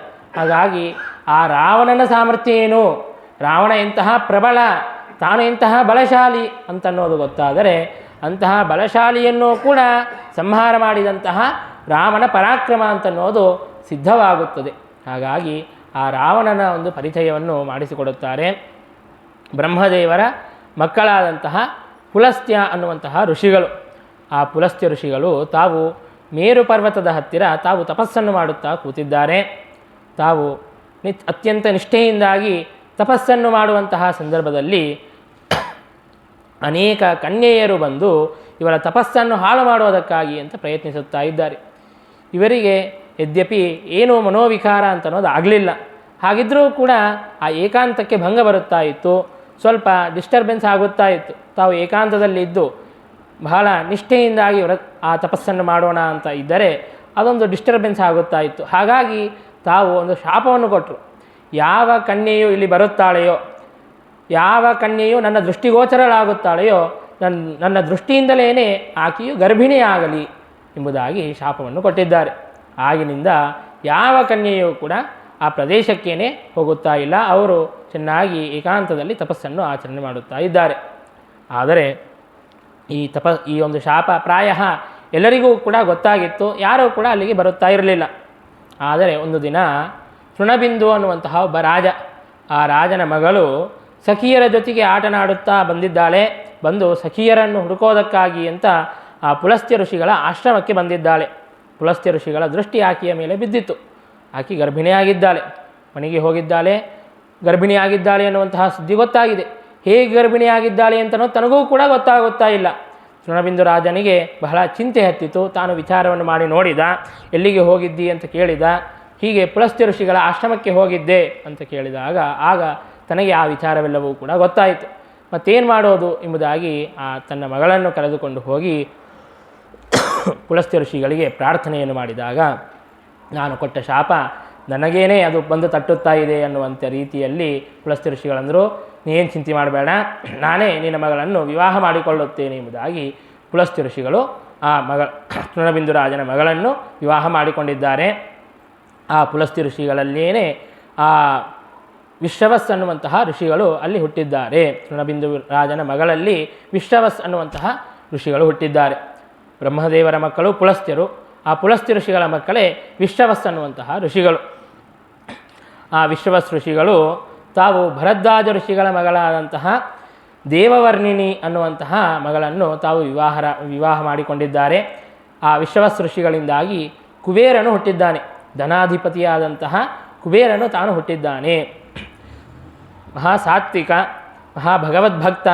ತಾನು ಬ್ರಹ್ಮದೇವರನ್ನು ಕುರಿತು ತಪಸ್ಸನ್ನು ಮಾಡಿ ಉತ್ತರ ದಿಕ್ಕಿಗೆ ಅಧಿಪತಿಯಾಗಿದ್ದಾನೆ, ಉತ್ತರ ದಿಕ್ಪಾಲಕನಾಗಿದ್ದಾನೆ. ಮತ್ತು ಹಾಗೆಯೇ ಬ್ರಹ್ಮದೇವರನ್ನು ತಪಸ್ಸಿನಿಂದಾಗಿ ಪ್ರಸನ್ನವನ್ನುಗೊಳಿಸಿ ತಾವು ಕುಬೇರ ದಿವ್ಯವಾದಂತಹ ಪುಷ್ಪಕ ವಿಮಾನವನ್ನು ಪಡೆದಿದ್ದಾನೆ. ಆ ಪುಷ್ಪಕ ವಿಮಾನದಲ್ಲಿ ಕುಳಿತು ಎಲ್ಲಿ ಬೇಕಂದರೆ ಅಲ್ಲಿಗೆ ಹೋಗಬಹುದು. ಅಂತಹ ದಿವ್ಯವಾದಂತಹ ಪುಷ್ಪಕ ವಿಮಾನವನ್ನು ಕೂಡ ಪಡೆದಿದ್ದಾನೆ. ಆಗ ಈ ಕಡೆಗೆ ಅನೇಕ ಜನ ಅಸುರರು ಕೂಡ ತಾವು ಬೆಳೆಯುತ್ತಾ ಇದ್ದಾರೆ. ಬ್ರಹ್ಮದೇವರಿಂದಾಗಿ ಹೇತಿ ಅನ್ನುವಂತಹ ಒಬ್ಬ ಅಸುರ ಹುಟ್ಟಿದ್ದಾನೆ. ಆ ಹೇತಿ ಅನ್ನುವಂತಹ ಅಸುರನಿಂದಾಗಿ ವಿದ್ಯುತ್ಕೇಶ ಅನ್ನುವಂತಹ ಅಸುರ, ಅವನಿಂದಾಗಿ ಸುಕೇಶ ಅನ್ನುವಂತಹ ಅಸುರನು ಹುಟ್ಟಿದ್ದಾನೆ. ಅವರೆಲ್ಲರೂ ಕೂಡ ಆ ಸುಕೇಶನಿಗೆ ಮಾಲ್ಯವಾನ್, ಸುಮಾಲಿ, ಮಾಲಿ ಎಂಬುದಾಗಿ 3 ಜನ ಅಸುರರು ಹುಟ್ಟಿದ್ದಾರೆ. ಅವರೆಲ್ಲರೂ ಕೂಡ ಬ್ರಹ್ಮದೇವರ ವರದಿಂದಾಗಿ ಅವಧ್ಯರಾಗಿದ್ದಾರೆ. ಮಾಲ್ಯವಾನ್, ಸುಮಾಲಿ, ಮಾಲಿ ಅನ್ನುವಂತಹವರು ಅವಧ್ಯರಾಗಿ ಮಹಾ ಗರ್ವದಿಂದಾಗಿ ಎಲ್ಲ ಜಗತ್ತಿಗೂ ಕೂಡ ಪೀಡೆಯನ್ನು ಉಂಟು ಮಾಡುತ್ತಾ ಇದ್ದಾರೆ. ದಿಕ್ಪಾಲಕರಿಗೂ ಕೂಡ ತಾವು ಪೀಡೆಯನ್ನು ಉಂಟು ಮಾಡುತ್ತಾ ಇದ್ದಾರೆ. ಹೀಗೆ ಇಂದ್ರಾದಿ ದಿಕ್ಪಾಲಕರಿಗೂ ಕೂಡ ತಾವು ಪೀಡೆಯನ್ನು ಉಂಟು ಮಾಡಿದಾಗ ದೇವತೆಗಳು ಹೋಗಿ ಬ್ರಹ್ಮದೇವರನ್ನು ಪ್ರಾರ್ಥನೆ ಮಾಡಿದಾಗ ಈ ಅಸುರರನ್ನು ಸಂಹಾರ ಮಾಡುವಂತಹವನು ಪರಮಾತ್ಮನೊಬ್ಬನೇ. ಹಾಗಾಗಿ ಪರಮಾತ್ಮನಿಗೆ ಶರಣು ಹೋಗೋಣ ಎಂಬುದಾಗಿ ಪರಮಾತ್ಮನಿಗೆ ಶರಣು ಹೋದಾಗ ಶಂಖಚಕ್ರ ಗದಾಧಾರಿಯಾದಂತಹ ಪರಮಾತ್ಮ ತಾನು ಬಂದು ಮಾಲ್ಯವಾನ್ ಅಂತವಂತಹ ಅವನನ್ನು ಸಂಹಾರ ಮಾಡಿದ್ದಾನೆ. ಇನ್ನು ಸುಮಾಲಿ, ಮಾಲಿ ತಾವು ಅಲ್ಲಿಂದ ಪಲಾಯನವನ್ನು ಮಾಡಿದ್ದಾರೆ. ಬೇರೆ ಎಲ್ಲ ಅಸುರರು ಕೂಡ ತಾವು ತಪ್ಪಿಸಿಕೊಂಡು ಪಲಾಯನವನ್ನು ಮಾಡಿದ್ದಾರೆ. ಅವರೆಲ್ಲರೂ ಕೂಡ ಎಲ್ಲಿ ವಾಸವಾಗಿದ್ದರು ಅಂತಂದರೆ ಈ ಲಂಕಾಪಟ್ಟಣದಲ್ಲಿ ಏನೇ ವಾಸ ಮಾಡುತ್ತಾ ಇದ್ದರು. ಲಂಕಾಪಟ್ಟಣದಲ್ಲಿ ವಾಸ ಮಾಡುತ್ತಾ, ಅದು ಲಂಕಾಪಟ್ಟಣ ದಿವ್ಯವಾದಂತಹ ಸುವರ್ಣಮಯವಾದಂತಹ ಲಂಕಾ, ವಿಶ್ವಕರ್ಮದಿಂದಾಗಿ ನಿರ್ಮಿತವಾದಂತಹ ಅಂತಹ ದಿವ್ಯವಾದಂತಹ ಸುವರ್ಣಮಯವಾದಂತಹ ಲಂಕೆಯಲ್ಲಿ ವಾಸ ಮಾಡುತ್ತಾ ಎಲ್ಲರಿಗೂ ಕೂಡ ಪೀಡೆಯನ್ನುಂಟು ಮಾಡುತ್ತಾ ಇದ್ದು. ಯಾವಾಗ ಪರಮಾತ್ಮ ಬಂದು ಮಾಲ್ಯವಾನಂತವಂತಹ ಆ ದೈತ್ಯನನ್ನು ಸಂಹಾರ ಮಾಡಿದನೋ ಆಗ ದೇವತೆಗಳಿಂದಾಗಿ ಪರಾಜಿತರಾದಂತಹ ಆ ಅಸುರರೆಲ್ಲರೂ ಕೂಡ ಲಂಕೆಯನ್ನು ಬಿಟ್ಟು ತಾವು ಪಾತಾಳದಲ್ಲಿ ಹೋಗಿ ಬಚ್ಚಿಟ್ಟುಕೊಂಡಿದ್ದಾರೆ. ಆಗ ಕುಬೇರ ತಾನು ವಿಶ್ವವಸ್ ಋಷಿಗಳಿಗೆ ತನ್ನ ತಂದೆಗೆ ಹೋಗಿ ಕೇಳುತ್ತಾನೆ, ನನಗೆ ನಿವಾಸಕ್ಕೆ ಒಂದು ಸ್ಥಾನ ಬೇಕಾಗಿದೆ ಅಂತ ಕೇಳಿದಾಗ ವಿಶ್ವವಸ್ ಋಷಿಗಳು ಹೇಳುತ್ತಾರೆ, ನೋಡು ಅಲ್ಲಿ ಲಂಕೆಯು ಅದು ಖಾಲಿಯಾಗಿದೆ, ಸುವರ್ಣಮಯವಾದಂತಹ ದಿವ್ಯವಾದಂತಹ ಲಂಕೆ, ಆ ಲಂಕೆಯಲ್ಲಿ ಹೋಗಿ ನೀನು ನಿವಾಸವನ್ನು ಮಾಡು ಎಂಬುದಾಗಿ ಹೇಳಿದಾಗ ಕುಬೇರ ತನ್ನ ಯಕ್ಷಗಣದಿಂದಾಗಿ ಸಹಿತನಾಗಿ ತಾನು ಅಲ್ಲಿ ನಿವಾಸ ಮಾಡುವುದನ್ನು ಪ್ರಾರಂಭ ಮಾಡಿದ್ದಾನೆ. ಆಗ ಆ ಅಸುರರೆಲ್ಲ ನೋಡುತ್ತಾರೆ, ನಾವು ಬಿಟ್ಟು ಬಂದು ಬಹಳ ದಿನವಾಗಿದೆ, ಆದರೂ ಕೂಡ ಲಂಕೆಯಲ್ಲಿ ಯಾರೋ ಇದ್ದಂತೆ ನಮಗೆ ಕಾಣಿಸುತ್ತಾ ಇದೆ, ತೋರುತ್ತಾ ಇದೆ, ಯಾರಿದ್ದಾರೆ ಅಂತ ನೋಡಿದಾಗ ಕುಬೇರ ತನ್ನ ಪರಿವಾರ ಅವರೆಲ್ಲರೂ ಕೂಡ ಚೆನ್ನಾಗಿರೋದನ್ನು ಕಂಡಿದ್ದಾನೆ. ಆಗ ಸುಮಾಲಿ ಅಂತನ್ನುವಂತಹ ಆ ಮಾಲ್ಯವಾನ್ ಅಂತನ್ನುವಂತಹ ರಾಕ್ಷಸನ ತಮ್ಮ, ಅವನಿಗೆ ಬಹಳ ಕ್ರೋಧ ಬಂದಿದೆ, ಸಿಟ್ಟು ಬಂದಿದೆ. ಹೇಗಾದರೂ ಮಾಡಿ ಈ ದೇವತೆಗಳನ್ನು ಸಂಹಾರ ಮಾಡುವಂತಹ, ನನಗೆ ಮಕ್ಕಳು ಆಗದೇ ಇದ್ದರೂ ಕೂಡ ನನಗೆ ಮಗಳು ಇದ್ದಾಳೆ, ಆ ಮಗಳಿನ ಮಕ್ಕಳು ದೇವತೆಗಳನ್ನು ಸಂಹಾರ ಮಾಡುವಂತಹ ದುಷ್ಟರು ಹುಟ್ಟಲಿ ಅನ್ನುವಂತಹ ಒಂದು ಆ ದೋಷಪೂರಿತವಾದಂತಹ ತನ್ನ ಮನಸ್ಸಿನಿಂದಾಗಿ, ಕೆಟ್ಟ ಬುದ್ಧಿಯಿಂದಾಗಿ ತನ್ನ ಮಗಳನ್ನು, ಕೈಕಸಿ ಅಂತನ್ನುವಂತಹ ತನ್ನ ಮಗಳು, ಆ ಮಗಳನ್ನು ವಿಶ್ವವಸ್ ಋಷಿಗಳ ಹತ್ತಿರ ಕಳಿಸುತ್ತಾನೆ. ನೀನು ಹೋಗಿ ಮೋಹಿಸು ಎಂಬುದಾಗಿ ತಾನು ಆ ಕೈಕಸಿ ಅನ್ನುವಂತಹ ಮಗಳನ್ನು ಕೊಟ್ಟು ಕಳುಹಿಸುತ್ತಾನೆ. ಆಗ ಆಕೆಯ ಒಂದು ಹಾವಭಾವಗಳಿಂದಾಗಿ ಮೋಹಿತರಾದಂತಹ ವಿಶ್ವವಸ್ ಋಷಿಗಳು ಆಕೆಯಲ್ಲಿ, ಆ ಕೈಕಸಿ ಅನ್ನುವಂತಹವಳಲ್ಲಿ ಅನೇಕ ಜನ ಮಕ್ಕಳನ್ನು ಪಡೆಯುತ್ತಾರೆ. ಅಲ್ಲಿಯೇ ರಾವಣ, ಕುಂಭಕರ್ಣ, ವಿಭೀಷಣ ಮತ್ತು ಶೂರ್ಪಣಖ ಅನ್ನುವಂತಹ 4 ಜನ ಮಕ್ಕಳು ಹುಟ್ಟುತ್ತಾರೆ. ಅವರೆಲ್ಲರೂ ಕೂಡ ಮಹಾ ಅಸುರರಾಗಿರುತ್ತಾರೆ, ಬಹಳ ದುಷ್ಟ ಸ್ವಭಾವದವರಾಗಿರುತ್ತಾರೆ. ಆ ಕೈಕಸಿಗೆ ಒಂದು ಸಲ ತಾನು ನೋಡುತ್ತಾಳೆ, ತನ್ನ ಸವತಿಯ ಮಗನಾದಂತಹ ಕುಬೇರ ತಾನು ಭಾರೀ ಶೋಭಿಸುತ್ತಾ ಇದ್ದಾನೆ, ಏನು ಉತ್ತರ ದಿಕ್ಪಾಲಕನಾಗಿದ್ದಾನೆ, ಸುವರ್ಣಮಯವಾದಂತಹ ಲಂಕೆಯಲ್ಲಿ ವಾಸ ಮಾಡುತ್ತಾ ಇದ್ದಾನೆ, ದಿವ್ಯವಾದಂತಹ ಪುಷ್ಪಕ ವಿಮಾನದಲ್ಲಿ ಓಡಾಡುತ್ತಾ ಇದ್ದಾನೆ. ಇಲ್ಲಿ ನೋಡಿದರೆ ತನ್ನ ಮಕ್ಕಳು ಅಪ್ರಯೋಜಕರಾಗಿ ಬಿದ್ದಿದ್ದಾರೆ ಅಷ್ಟೇ. ರಾವಣ ಸುಮ್ಮನೆ ಎಲ್ಲರಿಗೂ ಕೂಡ ಪೀಡೆಯನ್ನುಂಟು ಮಾಡೋದು, ಕುಂಭಕರ್ಣ ಅಂತೂ ಕೇಳೋದೇ ಬೇಡ, ಬರೀ ತಿನ್ನೋದು ಮಲಗೋದು ಅಷ್ಟೇ, ಅದು ಬಿಟ್ಟರೆ ಬೇರೆ ಏನು ಕೆಲಸನೇ ಇಲ್ಲ. ಹೀಗೆ ತನ್ನ ಮಕ್ಕಳೆಲ್ಲರೂ ಕೂಡ ಅಪ್ರಯೋಜಕರಾದದ್ದನ್ನು ಕಂಡು ಒಂದು ಸಲ ಅವರನ್ನು ಕರೆದು ಹೇಳುತ್ತಾಳೆ, ನೋಡು ನಿಮ್ಮ ಅಣ್ಣನನ್ನು ನೋಡು, ತಾನು ಪುಷ್ಪಕ ವಿಮಾನದಲ್ಲಿ ತಿರುಗುತ್ತಾನೆ, ಲಂಕೆಯಲ್ಲಿ ವಾಸ ಮಾಡುತ್ತಾನೆ, ನೀವು ಕೂಡ ಹಾಗೆ ನಿಮ್ಮ ಅಣ್ಣನಂತೆ ತಪಸ್ಸನ್ನು ಮಾಡಿ ನೀವು ಕೂಡ ಐಶ್ವರ್ಯವನ್ನು ಪಡೆಯಿರಿ ಅಂತ ಹೇಳಿದಾಗ ರಾವಣ ತಾನು ಅಂದುಕೊಳ್ಳುತ್ತಾನೆ, ನಮ್ಮ ಅಮ್ಮಗ ಪುಷ್ಪಕ ವಿಮಾನ ಬೇಕಾಗಿದೆ. ಹಾಗಾಗಿ ನಾನು ತಪಸ್ಸನ್ನು ಮಾಡಿ ಆ ಪುಷ್ಪಕ ವಿಮಾನವನ್ನು ತರುತ್ತೇನೆ, ಲಂಕೆಯನ್ನು ತರುತ್ತೇನೆ ಎಂಬುದಾಗಿ ತಾನು ಬ್ರಹ್ಮದೇವರನ್ನು ಕುರಿತು ಘೋರವಾದಂತಹ ತಪಸ್ಸನ್ನು ಮಾಡಿದ್ದಾನೆ. ಒಂದು 10,000 ವರ್ಷ ತಪಸ್ಸನ್ನು ಮಾಡಿದ್ದಾನೆ. 1,000 ವರ್ಷ ತಪಸ್ಸನ್ನು ಮಾಡುತ್ತಾನೆ. ಬ್ರಹ್ಮದೇವರು ಪ್ರತ್ಯಕ್ಷರಾಗೋದಿಲ್ಲ. ತನಗೆ 10 ಶಿರಸ್ಸುಗಳು, ಒಂದು ಶಿರಸ್ಸನ್ನು ಛೇದನೆ ಮಾಡಿ ಅದನ್ನು ಬ್ರಹ್ಮದೇವರಿಗೆ ಅರ್ಪಣೆ ಮಾಡುತ್ತಾನೆ. ಹೀಗೆ 1,000 ವರ್ಷಕ್ಕೂ ಕೂಡ ಒಂದೊಂದು ಶಿರಸ್ಸನ್ನು ಅರ್ಪಣೆ ಮಾಡುತ್ತಾ ಹೋಗುತ್ತಾನೆ. 9,000 ವರ್ಷಗಳಲ್ಲಿ 9 ಶಿರಸ್ಸುಗಳನ್ನು ತಾನು ಅರ್ಪಣೆ ಮಾಡಿದ್ದಾನೆ. ಇನ್ನು 10,000 ವರ್ಷಗಳಾದ ಮೇಲೆ ಕೊನೆಯ ಶಿರಸ್ಸನ್ನು ಕೂಡ ಅರ್ಪಣೆ ಮಾಡೋದಕ್ಕಾಗಿ ಅಂತ ಹೋದಾಗ ಆಗ ಬ್ರಹ್ಮದೇವರು ಪ್ರತ್ಯಕ್ಷರಾಗುತ್ತಾರೆ. ನಾನು ಪ್ರಸನ್ನನಾಗಿದ್ದೇನೆ, ಏನು ವರ ಬೇಕೋ ಅದನ್ನು ಕೇಳು ಎಂಬುದಾಗಿ ವರವನ್ನು ಕೊಟ್ಟಾಗ ಆಗ ರಾವಣ ತಾನು ಕೇಳುತ್ತಾ ಇದ್ದಾನೆ, ನನಗೆ ಮೊದಲಿಗೆ ಈ ಎಲ್ಲ ಶಿರಸ್ಸುಗಳೇನು ಹೋಗಿದೆಯೋ ಆ ಶಿರಸ್ಸೆಲ್ಲ ಮತ್ತೆ ಬರಬೇಕು ಎಂಬುದಾಗಿ ಒಂದು ವರವನ್ನು ಕೇಳಿದ್ದಾನೆ. ಮತ್ತೊಂದು ವರವನ್ನು ಕೇಳುತ್ತಾನೆ, ನಾನು ವಾನರರು ಮತ್ತು ನರರು ಇವರನ್ನು ಬಿಟ್ಟರೆ ಬೇರೆ ಯಾರಿಂದಲೂ ಕೂಡ ಸಂಹಾರವನ್ನು ಹೊಂದಬಾರದು ಎಂಬುದಾಗಿ ತಾನು ವರವನ್ನು ಕೇಳುತ್ತಾ ಇದ್ದಾನೆ. ಅಂದರೆ ತನಗೆ ಒಂದು ಗರ್ವ. ವಾನರರು ನರರು ಅವರು ನನಗೇನು ಮಾಡಲಿಕ್ಕೆ ಸಾಧ್ಯ? ಅವರಿಂದ ನನಗೆ ಯಾವುದೇ ವಿಧವಾದಂತಹ ಭಯನೇ ಇಲ್ಲ.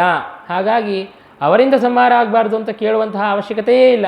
ಹಾಗಾಗಿ ಬೇರೆಯವರಿಂದಾಗಿ ಸಂಹಾರವನ್ನು ಹೊಂದಬಾರ್ದು ಅಂತ ಇಷ್ಟುವರ ಕೇಳಿದರೆ ಸಾಕು ಅಂತ ಅಂದುಕೊಂಡು ತಾನು ವಾನರ ಮತ್ತು ನರ ಅವರಿಂದಾಗಿ ಬೇರೆ ಆದವರಿಂದಾಗಿ ಸಂಹಾರವನ್ನು ಹೊಂದಬಾರದು ಎಂಬುದಾಗಿ ವರವನ್ನು ಕೇಳಿದ್ದಾನೆ.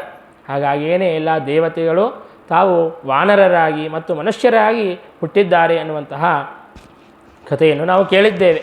ಹಾಗಾಗಿ ತಾನು ಅಂತಹ ವರವನ್ನು ಕೇಳಿ ತಾನು ಎಲ್ಲರನ್ನೂ ಕೂಡ ಪೀಡಿಸುತ್ತಾ ಇದ್ದಾನೆ. ಮೊದಲಿಗೆ ಕುಬೇರನ ಮೇಲೆ ದಂಡೆತ್ತಿ ಹೋಗುತ್ತಾನೆ. ಕುಬೇರನ ಮೇಲೆ ದಂಡೆತ್ತಿ ಹೋಗಿ ಅವನನ್ನು ತನ್ನ ಅಣ್ಣನನ್ನೇ ಲಂಕೆಯಿಂದಾಗಿ ಹೊರಗೆ ಹಾಕುತ್ತಾನೆ. ತಾನು ಲಂಕೆಯಲ್ಲಿ ವಾಸವನ್ನು ಮಾಡೋದನ್ನು ಪ್ರಾರಂಭ ಮಾಡುತ್ತಾನೆ. ಇನ್ನು ಮನೆಯನ್ನು ಕಸಿದುಕೊಂಡಿದ್ದಾನೆ, ಹಾಗೆ ವಿಮಾನವನ್ನು ಕೂಡ ಕಸಿದುಕೊಂಡಿದ್ದಾನೆ. ಆ ಪುಷ್ಪಕ ವಿಮಾನವೂ ಕೂಡ ನನಗೆ ಬೇಕು ಎಂಬುದಾಗಿ ಆ ಪುಷ್ಪಕ ವಿಮಾನವನ್ನು ಕೂಡ ಕಸಿದುಕೊಂಡಿದ್ದಾನೆ. ಆಗ ಕುಬೇರ ಹೋಗಿ ತಂದೆಗೆ ಹೇಳಿದರೆ, ದುಷ್ಟರ ಜೊತೆಗೆ ನಾವು ವಿವಾದವನ್ನು ಮಾಡೋದು ವ್ಯರ್ಥ, ಹಾಗಾಗಿ ನೀನು ಬಿಟ್ಟುಬಿಡು, ನಿನಗೆ ಮತ್ತೆ ಕಾಲ ಬರುತ್ತದೆ, ಆ ಪುಷ್ಪಕ ವಿಮಾನ ನಿನಗೆ ಬರೆದಿಟ್ಟದ್ದು, ಹಾಗಾಗಿ ನಿನಗೇನೇ ಬರುತ್ತದೆ, ನಿರೀಕ್ಷಣೆಯನ್ನು ಮಾಡು ಎಂಬುದಾಗಿ ಹೇಳಿದ್ದಾರೆ. ಕುಬೇರ ತಾನು ಶಾಂತನಾಗಿ ಬಿಟ್ಟು ಹೊರಟಿದ್ದಾನೆ. ರಾವಣ ತಾನು ಅಲ್ಲಿ ಲಂಕೆಯಲ್ಲಿ ನಿವಾಸ ಮಾಡುತ್ತಾ ಎಲ್ಲರಿಗೂ ಕೂಡ ಪೀಡೆಯನ್ನು ಉಂಟು ಮಾಡುತ್ತಾ ಇದ್ದಾನೆ. ಹಾಗೆಯೇ ಕುಂಭಕರ್ಣನೂ ಕೂಡ ತಪಸ್ಸನ್ನು ಮಾಡಿ ತಾನು ಪ್ರತಿದಿನವೂ ಕೂಡ ತಪಸ್ಸನ್ನು ಮಾಡಬೇಕಾದಾಗ ಏನು ವರವನ್ನು ಬೇಡಬೇಕು ಅಂತ ಪ್ರಾಕ್ಟೀಸ್ ಮಾಡಿಕೊಳ್ಳುತ್ತಾ ಇದ್ದನಂತೆ. ನಿರ್ದೇವತ್ವಂ ದೇಹಿ ಅಂತ ತಾನು ಪ್ರಾಕ್ಟೀಸ್ ಮಾಡ್ಕೊತಾ ಇದ್ದಂತೆ. ಅಂದರೆ ನಿರ್ದೇವತ್ವಂ, ದೇವತೆಗಳೇ ಇಲ್ಲದೇ ಇದ್ದಂತೆ ನನಗೆ ಬರಬೇಕು, ಅಂದರೆ ಎಲ್ಲ ದೇವತೆಗಳು ಕೂಡ ಸತ್ತು ಹೋಗಬೇಕು, ನಾಶವನ್ನು ಹೊಂದಬೇಕು ಅನ್ನುವಂತಹ ವರವನ್ನು ಕೇಳಬೇಕು ಅಂತಹ ದುಷ್ಟವಾದಂತಹ ಉದ್ದೇಶದಿಂದಾಗಿ ತಾನು ತಪಸ್ಸನ್ನು ಮಾಡುತ್ತಾ ಇದ್ದಾನೆ. ಆದರೆ ತಪಸ್ಸು ಮುಗಿದ ಮೇಲೆ ಆಗ ಸರಸ್ವತೀ ದೇವಿ, ಭಾರತೀ ದೇವಿ, ವಾಗಭಿಮಾನಿನಿಯಾದಂತಹ ಸರಸ್ವತೀ ದೇವಿ ತನ್ನ ಮಾತಿನಲ್ಲೇ ನಿಂತು, ತನ್ನ ನಾಳಿಗೆ ಮೇಲೆ ನಿಂತು ನಿರ್ದೇವತ್ವಂ ದೇಹಿ ಅಂತ ಕೇಳಬೇಕಾಗಿತ್ತು, ಆದರೆ ನಿದ್ರಾವತ್ವಂ ದೇಹಿ ಅಂತ ಕೇಳಿಬಿಟ್ಟಿದ್ದಾನೆ. ಹಾಗಾಗಿ ಬರೀ ನಿದ್ದೆಯನ್ನೇ ಮಾಡುತ್ತಾನೆ. ತಾನೇನಾದರೂ ಬದುಕಿದ್ದ ಅಂತಂದರೆ ಎಲ್ಲರನ್ನೂ ಕೂಡ ಸಂಹಾರ ಮಾಡಿಬಿಡುತ್ತಾನೆ ಅಂತ ಹೇಳಿಬಿಟ್ಟು ದೇವತೆಗಳ ಪ್ರಾರ್ಥನೆಯಂತೆ ಸರಸ್ವತೀ ದೇವಿ ಹಾಗೆ ಕೇಳಿಸಿದ್ದಾಳೆ. ಕೆಲವು ಜನ ಹಾಗೆ ಪಪ್ಪುಗಳಿರ್ತಾರೆ ನೋಡ್ರಿ, ಅವ್ರು ಏನು ಬರೆದುಕೊಟ್ಟರೂ ಕೂಡ ಅವರಿಗೆ ಏನು ಸರಿಯಾಗಿ ಓದಲಿಕ್ಕೆ ಬರೋದಿಲ್ಲ. ಅಂತಹ ಕ್ಯಾಟಗರಿಯಲ್ಲಿ ಕುಂಭಕರ್ಣ ಸೇರಿದ್ದ. ಬರೆದುಕೊಟ್ರೆ ರಾಮುಣಿತೋ ಕಪಿವರಂಡಿಟ್ಲನೇನು ಅಂತ ಬರೆದುಕೊಟ್ರೆ ಏನು ಓದ್ತಾರ? ರಾಮುಣಿತೋಕ ಕಪಿವರಂಡಿಟ್ಲನೇನು ಅಂತ ಹಿಂಗೆ ಓದುವವರು ಇರ್ತಾರೆ. ಹಾಗೆ ಈ ಕುಂಭಕರ್ಣನು ಕೂಡ ಅಂತಹ ದುಷ್ಟರಲ್ಲಿ, ಮೂಢರಲ್ಲಿ ಸೇರಿದಂತಹವನು. ಹಾಗೆ ಆ ಸರಸ್ವತೀ ದೇವಿಯೂ ಕೂಡ ನಿಂತು ಮೋಹಿಸಿದ್ದಾಳೆ. ಹಾಗಾಗಿ ಕುಂಭಕರ್ಣ ತಾನು ನಿದ್ರಾವತ್ವಂ ದೇಹಿ ಅಂತ ಹೇಳಿಬಿಟ್ಟು ತಾನು ಸದಾಕಾಲ ನಿದ್ದೆಯಲ್ಲೇನೇ ಆಸಕ್ತನಾಗಿದ್ದಾನೆ. ಇನ್ನು ವಿಭೀಷಣ ತಾನು ಮಹಾಭಗವದ್ಭಕ್ತ. ತಾನು ತಪಸ್ಸನ್ನು ಮಾಡಿ ತಾನೇನು ವರವನ್ನು ಬೇಡಿದ್ದಾನೆ ಅಂತಂದರೆ, ನನಗೆ ಎಷ್ಟೇ ವಿಘ್ನಗಳು ಬಂದರೂ ಕೂಡ, ಎಷ್ಟೇ ಕಾರ್ಯದ ಭಾರವಿದ್ದರೂ ಕೂಡ ಸದಾಕಾಲ ಭಗವಂತನ ಭಕ್ತಿಯನ್ನು ಮಾಡುವಂತೆ ಆಗಲಿ ಅನ್ನುವಂತಹ ವರವನ್ನು ತಾನು ವಿಭೀಷಣ ಕೇಳಿದ್ದಾನೆ. ಹೀಗೆ ಅವರೆಲ್ಲರೂ ಕೂಡ ವರಗಳನ್ನು ಕೇಳಿದ್ದಾರೆ. ಅವರೆಲ್ಲರೂ ಕೂಡ ವಿವಾಹವನ್ನು ಕೂಡ ಮಾಡಿಕೊಂಡಿದ್ದಾರೆ. ರಾವಣ ತಾನು ಮಂಡೋದರಿಯನ್ನು ವಿವಾಹ ಮಾಡಿಕೊಂಡಿದ್ದಾನೆ. ಮಯಪುತ್ರಿಯಾದಂತಹ ಮಂಡೋದರಿ, ಅವಳನ್ನು ವಿವಾಹ ಮಾಡಿಕೊಂಡಿದ್ದಾನೆ ರಾವಣ. ಆ ಮಂಡೋದರಿಯಲ್ಲಿ ಇಂದ್ರಜಿತ್, ಮೇಘನಾದ ಎಂಬುದಾಗಿ ತನ್ನ ಹೆಸರು. ಆ ಮೇಘನಾದ ಅಂತಂದರೆ ಹುಟ್ಟಿದಾಗಲೇ ಅಳುವಂತಹ, ಕಿರುಚುವಂತಹ ಧ್ವನಿ ಮೇಘದಂತೆ ಅಷ್ಟು ಗಂಭೀರವಾಗಿ ತಾನು ಅಳುತ್ತಾ ಇದ್ದ. ಅಷ್ಟು ಕ್ರೂರವಾಗಿ ರೋದನವನ್ನು ಮಾಡಿದ್ದರಿಂದಾಗಿ ಮೇಘನಾದ ಅಂತ ತನಗೆ ಹೆಸರನ್ನು ಇಟ್ಟಿದ್ದಾನೆ. ಮುಂದೆ ತಾನು ಇಂದ್ರನನ್ನು ಕೂಡ ಜಯಿಸುತ್ತಾನೆ. ಹಾಗಾಗಿ ಆ ಮೇಘನಾದನಿಗೇನೆ ಇಂದ್ರಜಿತ್ ಎಂಬುದಾಗಿಯೂ ಕೂಡ ಹೆಸರು ಬಂದಿದೆ. ಹೀಗೆ ಮೇಘನಾದ ಅನ್ನುವಂತಹ ಅವನು ಹುಟ್ಟಿದ್ದಾನೆ. ಇನ್ನು ಕುಂಭಕರ್ಣನು ತಾನು ವಿದ್ಯುಜ್ಜಿಹ್ವ ಅನ್ನುವಂತಹ ಒಬ್ಬ ಅಸುರ ಸ್ತ್ರೀಯನ್ನು ತಾನು ವಿವಾಹ ಮಾಡಿಕೊಂಡಿದ್ದಾನೆ. ಇನ್ನು ವಿಭೀಷಣ ಸರಮ ಅನ್ನುವಂತಹ ಒಬ್ಬ ಸ್ತ್ರೀಯನ್ನು ವಿವಾಹವನ್ನು ಮಾಡಿಕೊಂಡಿದ್ದಾನೆ. ಇನ್ನು ಆ ರಾವಣ ಅಂತೂ ತಾನು ಎಲ್ಲ ಲೋಕಗಳಿಗೂ ಕೂಡ ಹೋಗಿ ತಾನು ತನ್ನ ಪರಾಕ್ರಮವನ್ನು ತೋರಿಸಬೇಕು, ಎಲ್ಲ ರಾಜರನ್ನು ಕೂಡ ಜಯಿಸಬೇಕು. ಏನೇನು ಸುಂದರವಾದಂತಹ ವಸ್ತುಗಳು ಜಗತ್ತಿನಲ್ಲಿವೆಯೋ ಆ ಎಲ್ಲ ವಸ್ತುಗಳನ್ನು ಕೂಡ ನನ್ನ ಹತ್ತಿರ ತಂದುಕೊಂಡು ಇಟ್ಕೋಬೇಕು. ವಿಶೇಷವಾಗಿ ಏನು ಸ್ತ್ರೀಯರು, ಸುಂದರಿಯಾದಂತಹ ಸ್ತ್ರೀಯರೇನಿದ್ದಾರೆ ಅವರನ್ನೆಲ್ಲರನ್ನೂ ಕೂಡ ತಂದು ಲಂಕೆಯಲ್ಲಿ ಇಟ್ಟುಕೊಳ್ಳುವಂತಹ ಒಂದು ದುಷ್ಟವಾದಂತಹ ಸ್ವಭಾವವನ್ನು ತಾನು ಹೊಂದಿದ್ದ. ಮೊದಲಿಗೆ ತಾನು ಪುಷ್ಪಕ ವಿಮಾನವನ್ನು ಹಾಕಿಕೊಂಡು ಎಲ್ಲ ಕಡೆಗೂ ಸಂಚಾರವನ್ನು ಮಾಡುತ್ತಾ ಇದ್ದ. ಸಂಚಾರ ಮಾಡುವಂತಹ ಒಂದು ಸಂದರ್ಭದಲ್ಲಿ ಕೈಲಾಸದ ಮೇಲೆಯಿಂದಾಗಿ ಹೋಗುವಂತಹ ಒಂದು ಪ್ರಸಂಗ ಬಂತು. ಆದರೆ ಕೈಲಾಸ ಅಂತಂದರೆ ಅದು ರುದ್ರದೇವರ ಒಂದು ಆವಾಸ ಸ್ಥಾನ. ಹಾಗಾಗಿ ಆ ಕೈಲಾಸದ ಮೇಲೆಯಿಂದಾಗಿ ಆ ಪುಷ್ಪಕ ವಿಮಾನ ಅಂತ ಅನ್ನೋದು ಹೋಗುತ್ತಾ ಇಲ್ಲ. ನೋ ಫ್ಲೈಯಿಂಗ್ ಝೋನ್ ಇದ್ದಂತೆ, ಯಾರೂ ಕೂಡ ಆ ರುದ್ರದೇವರನ್ನು ಅತಿಕ್ರಮಿಸಿ ಹೋಗುವಂತೆ ಇಲ್ಲ. ಹಾಗಾಗಿ ಆ ಪುಷ್ಪಕ ವಿಮಾನ ಆ ಕೈಲಾಸ ಪರ್ವತದ ಮೇಲೆ ಹೋಗುತ್ತಾ ಇಲ್ಲ. ತಾನು ವಿಚಾರ ಮಾಡಿದ, ನನಗೆ ಎಲ್ಲಿಯೂ ಕೂಡ ವಿಘ್ನಗಳೇ ಉಂಟಾಗೋದಿಲ್ಲ, ಅಂತಹದ್ದು ನನಗೆ ಇಲ್ಲಿ ವಿಘ್ನ ಯಾಕೆ ಉಂಟಾಗುತ್ತಾ ಇದೆ ಎಂಬುದಾಗಿ ವಿಚಾರವನ್ನು ಮಾಡಿ ತಾನು ನೋಡುತ್ತಾನೆ. ಇಲ್ಲಿ ರುದ್ರದೇವರಿದ್ದಾರೆ ಅಂತನ್ನುವಂತಹ ಸುದ್ದಿ ಗೊತ್ತಾಗುತ್ತದೆ.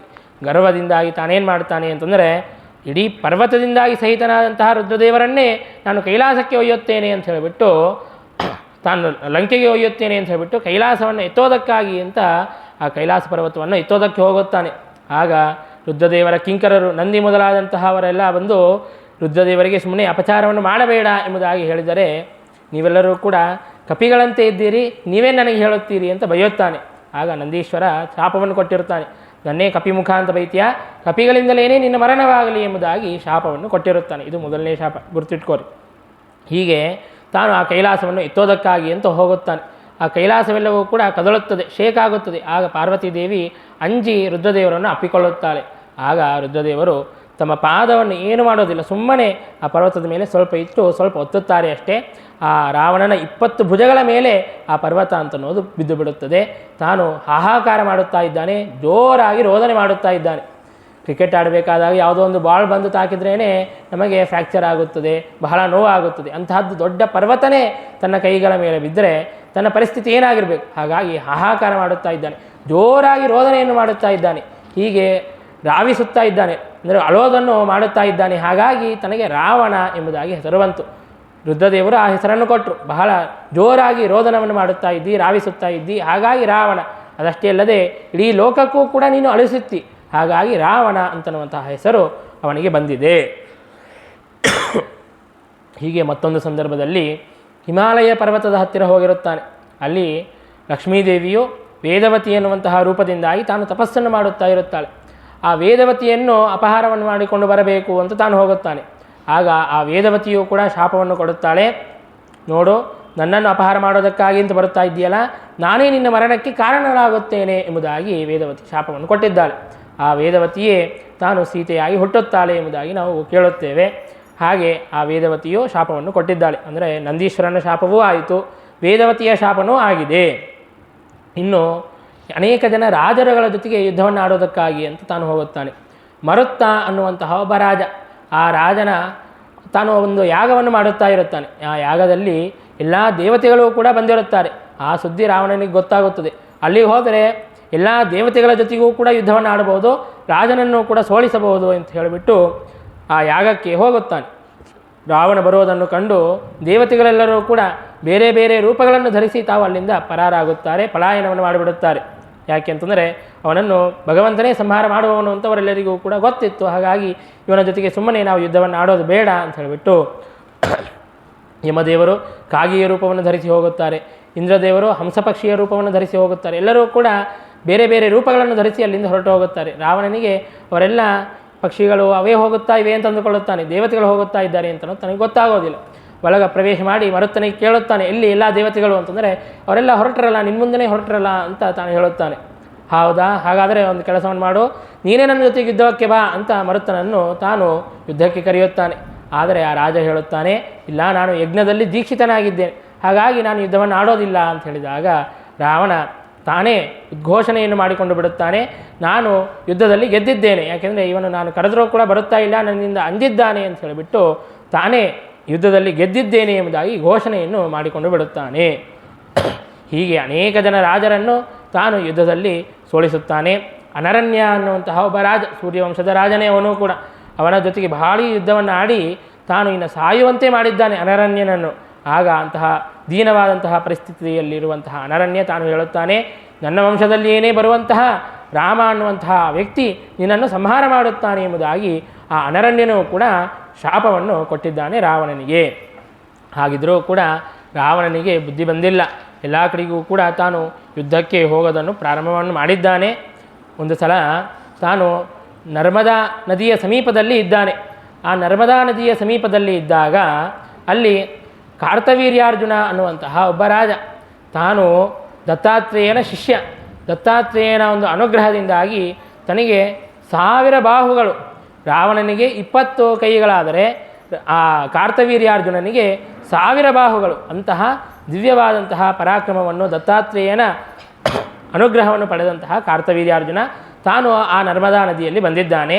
ಬಂದು ತನಗೆ ಸದಾಕಾಲ 1000 ಹಸ್ತಗಳು ಇರುತ್ತಾ ಇರಲಿಲ್ಲ.